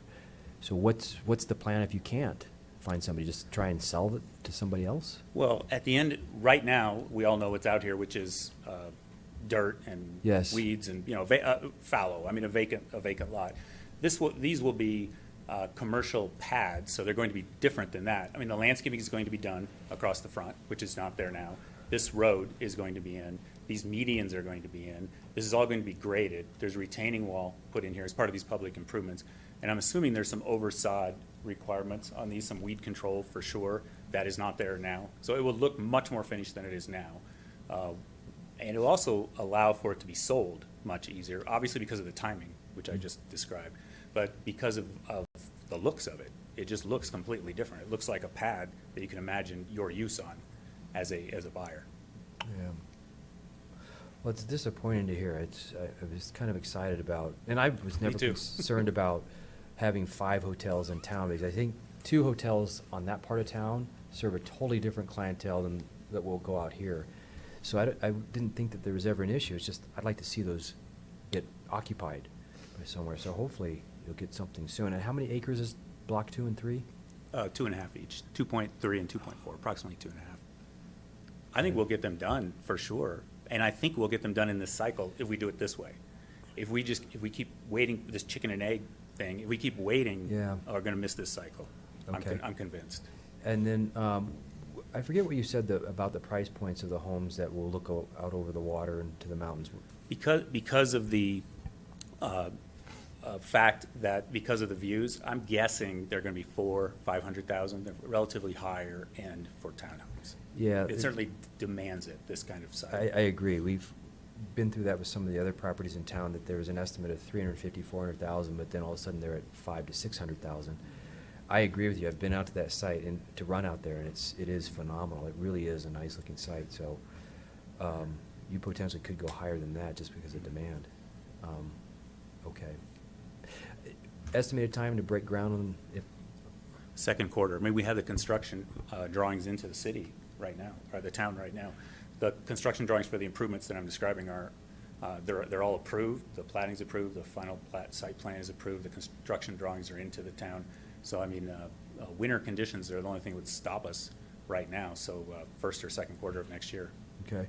If you can't find another hotel group for either one of those additional blocks there, 2 and 3, would you consider other commercial, retail, or anything like that? Well, retail, sure, except that this is which we've talked about before. I've talked about here before. This is a very poor retail corridor right now. Office for sure. I mean, I could see office buildings. But not, so office and not, rent-to-use storage place or anything like that? Well, it has commercial zoning, RAC zoning, but any project that were to go here has to come back before you, right. The final plat site plan. So you would see it. Okay. We've had, for storage is a good example, we've had numerous people call us on storage on this site, and we talk to staff and they say no, and we say okay, and we go on to the next. Yeah, we've seen proposals for additional ones in other parts of town, plus we have 2 others existing ones, and really don't want to see that be another storage place. Mm-hmm. Yeah. Okay, thanks. Anything else? Go ahead. So I just want to make sure we're clear that you're not saying that we, as a board, have held you up and caused you to lose this hotel. Well, Because I we mean, no, hadn't- heck no. Okay. I mean, no, absolutely not. Okay, because I kind of heard that it was taking so long and coming back to us. I'm not pointing a finger at anyone. Okay.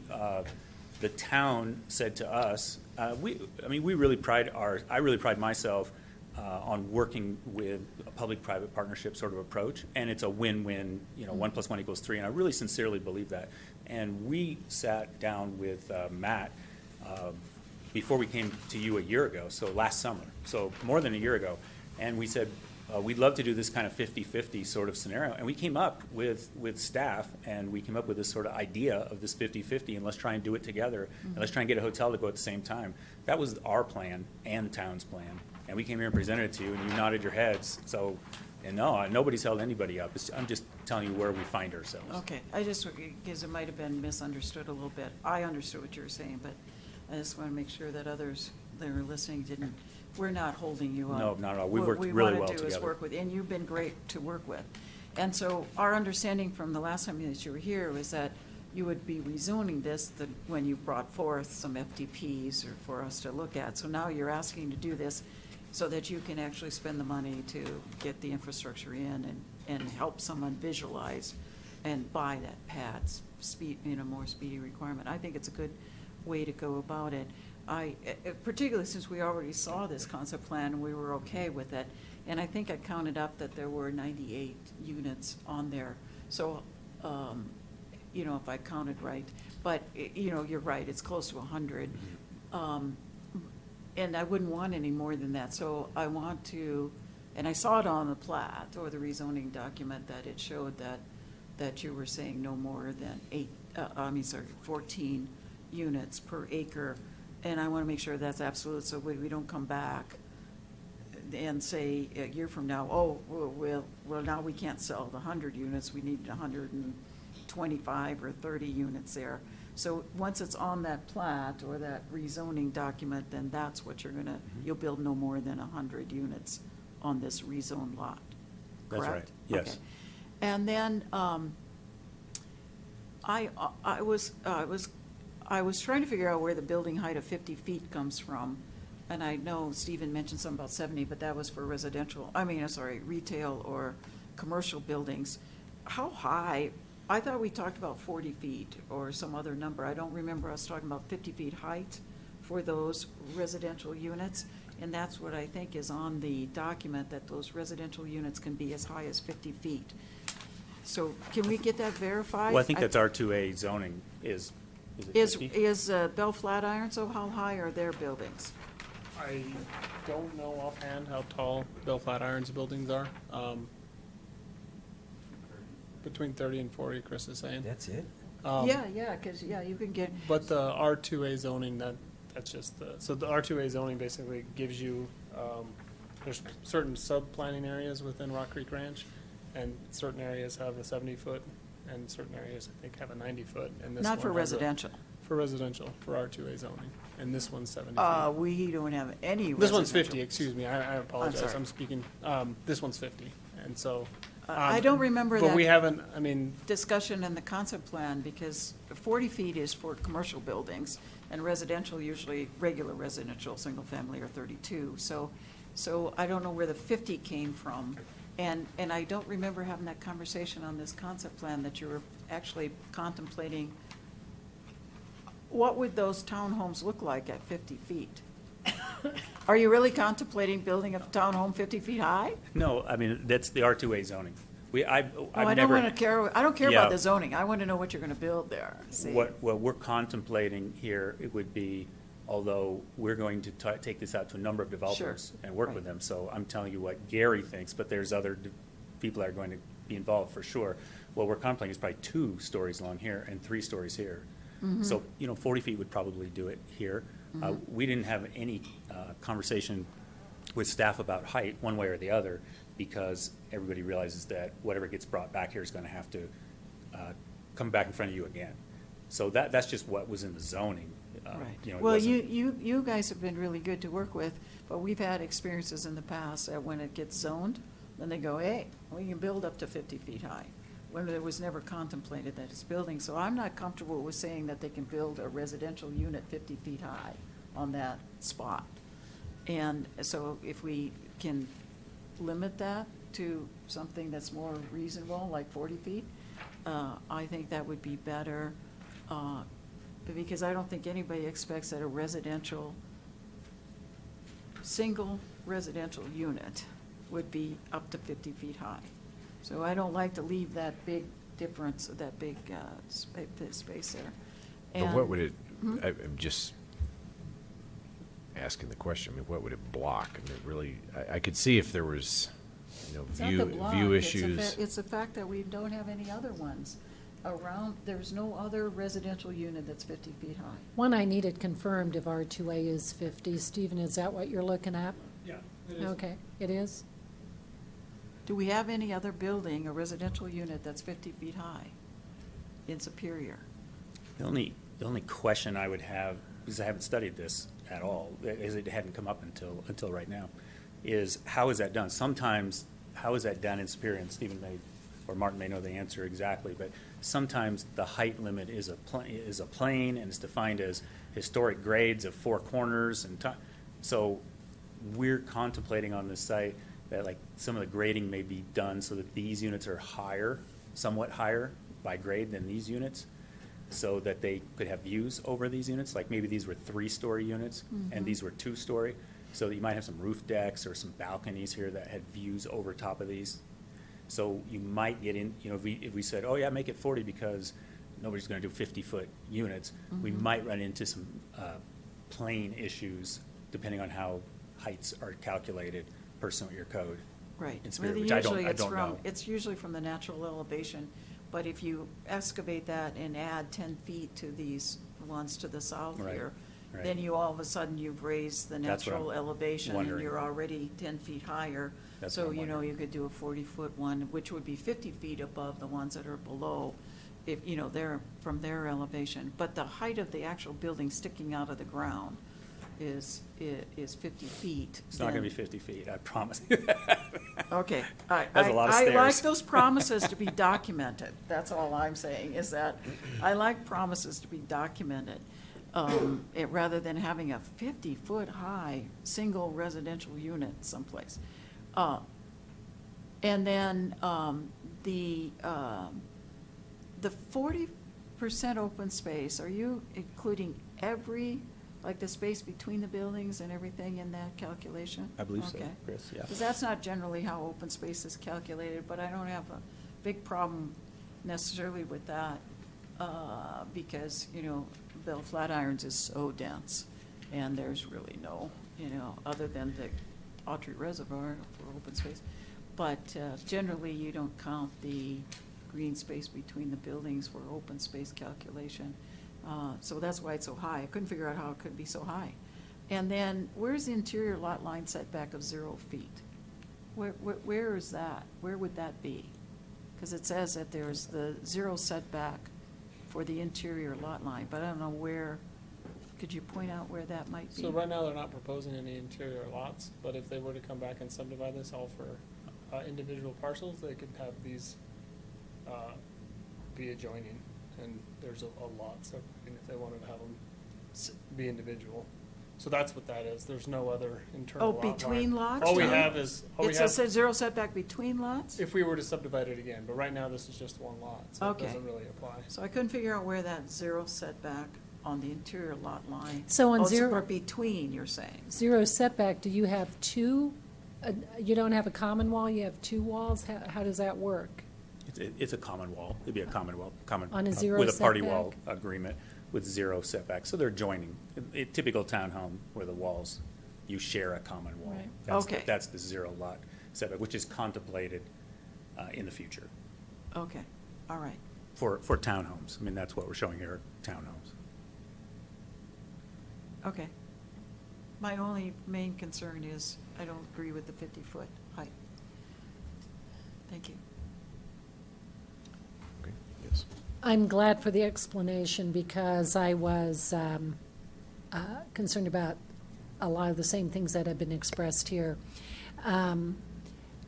This was a package that was sold as part residential and part commercial in the form of a hotel. And for now it to be segregated into two parts gives us concern because it's real easy to build residential. And but it's not so easy to build commercial, has been our experience. So, but you certainly have made a persuasive case as to why this may be the best option to get both done. So I appreciate that perspective. And the question to the attorney, so when Rita made the statement that if we rezone this, do we actually cement the not to exceed 100 units in that rezoning?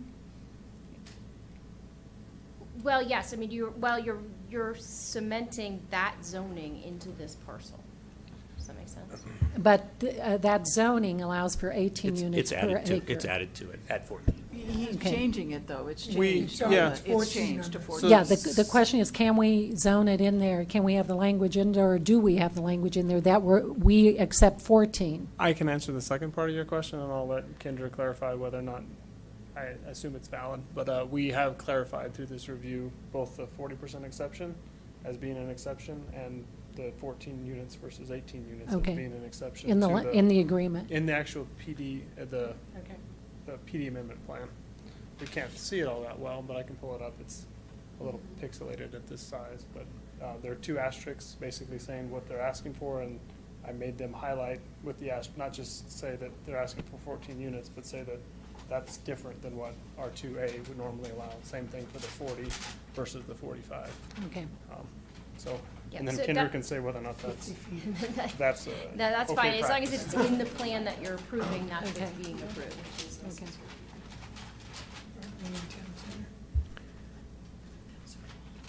Okay, any further questions before I open it up for public comment?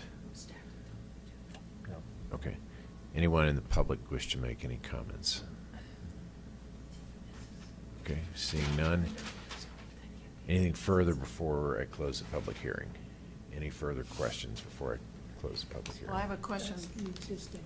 This is the proposed. Pros, yeah, okay. So you're gonna take off the existing development standards that say maximum building height of 70 feet? Or clarify, I guess, just for my clarification, that's for the commercial. That was for the commercial building. 70 feet is not for residential. That was for the previous zoning, so Well, it if still anybody is. sees this in the future and say, oh, we go 70 feet high. Well, it is still a 70 feet here, which Over is still there. RAC. Yeah, right, That's right. But we're only talking about rezoning. That's right. That residential portion, so, you know, when we start mixing apples and tangerines, and we get a little crazy, so, you know, This is- people forget later on. But I don't want to change to lot one. Yeah, there's only, lot one, block one, so why would we even have existing building setbacks on there at all? On this, because this PD amendment, it says, Well, lot one, block one, right now is RAC. So we're just tracking what actually is existing versus what's oh, proposed. because which so lot is this that we're rezoning? This is just lot one. But, Yeah. but it's existing zoning. Currently, it's is RAC. And that's what this stuff is, and that's, they're changing it to residential. Okay. It's a By this pretty action. standard format we've used for Rock Creek Ranch. You use you put the old and the new on Put the same old and the thing? new, those two tables that are on there basically track the amendments that have happened and then Okay. incorporate That's- this amendment 23, so. Well, that's good. But, yeah, if you feel like it's confusing or something, we could go a different route, but that's historically how we've done it here. Well, I like the proposed in there, the way you have it. Mhm. So there's no, It's easy to question. track it, yeah, and no question about the 14 dwelling units and yeah. the 40%. Okay, anything? Oh, yeah, just one more question. I guess I want to, we addressed this, I think the last time we met. The residents that would move in here, they have no access to Autry Reservoir, correct? They're just, all they get is to look at it. They can't go in it. We have just, as of this week, we just finalized some easement agreements with Bell Flatirons, which I'm pretty excited about, which allows access to this walking trail, and we can actually come up and make connections to it throughout this project, these green spaces, which is going to be great. But to answer your question specifically, that's exactly right. There's no access down to the reservoir. No canoe or anything like that? No. Okay. Okay, thanks. Okay, anything further before I close the public hearing? Okay, public hearing's closed. Discussion? Sure. I love the idea. I think it's a great project. Glad to see that lot get filled up with something useful. Still just concerned about those two pads, block 2 and 3. We've been sitting on pads in the marketplace for a long time, and you know, there's always a reason. It comes up every few years that we've got to vote to extend it, and I hope that doesn't happen here. Maybe this is a good spot for Ethan Allen, I don't know, close to the retail and all that, but yeah, I hope that we get those filled up soon. Well, I support this because of your explanation. I initially had, sort of still always have the concern when we will have obviously a very attractive residential area that I see no doubt is going to get built, and trailing behind maybe a commercial area. And that always bothers me, that maybe the commercial area never comes into fruition. But I trust I believe your explanation. This is necessary to make the commercial area come into fruition, so I'll support this. Okay. Trustee Pennington? Same here. Maybe Bell Flatirons will just extend their housing choices to the east. So, now my questions have been answered. That would be rental Huh? then. That would then be rental. They used to own it, but. Well, maybe they have for sale. Get involved, I don't know. I think they're in the rental business. Huh? They're in the rental business. Yeah, they're in a. No, I don't know. The contiguity, whatever that is, right next on Tyler there. Okay, they're in the rental business, but I think it holds a lot of promise. I'm in favor of rezoning it too. I just wish that we have an FDP to go along with it so that we would know what we were getting. I hate to get the cart before the horse. I don't know what horse is going to be dragging the cart, and I don't like that. But I've liked your presentations that you've always done, and I also appreciate the explanation. I don't agree with the 50-foot height limit, or the maximum, not limit, yeah, I guess limit, I think it should be 40. But I'm okay with rezoning it since you're going to spend the money then to get it ready. I think that's great. Okay. I would echo that. I appreciate the explanation, and I think it makes sense to get pad-ready commercial and hope that we can make this next cycle, but excited to see this project come together. So, all right, would someone like to make a motion? I'd like to make a motion on Town of Superior Ordinance Number O-4, Series 2016, an ordinance of the Board of Trustees of the Town of Superior approving an amendment to the Rock Creek Ranch Plan Development to rezone Lot 1, Block 1, Rock Creek Ranch filing 17C, from Regional Activity Center, RAC, to Residential, R-2A. Okay, we have a motion by Mayor Pro Tem Hanson, second by Trustee Sorelli. All those in favor? Okay, passes unanimous. Thank you very much. All right. That is it for our agenda. Do we have anything else? Sent an email to the town manager a couple weeks ago about the property that's owned by Land Rover Flatirons, that little strip mall. And I know that there's some businesses that have been let go from there. So did we find out anything about that? And I was heard that Starbucks is not going to be there anymore. And so do we have any update on that? I'm aware of the conversation with the manager. I don't have any new information for you. I'm not aware that Starbucks is leaving, but there isn't any new information at this point. Okay. I was told that none of the businesses on in that strip were going to, their leases were not going to be renewed. And I know that one of them is already gone, and that's the Form and Function, which was a great hair salon there. So, yeah, if we could find out more about it, it'd be great. And then what's going to happen there? What's the plan for that property? You go ahead. We will have an update at the executive session that covers economic development. I have some information on this, but that it will be on October 10th. Okay. That's better when handled.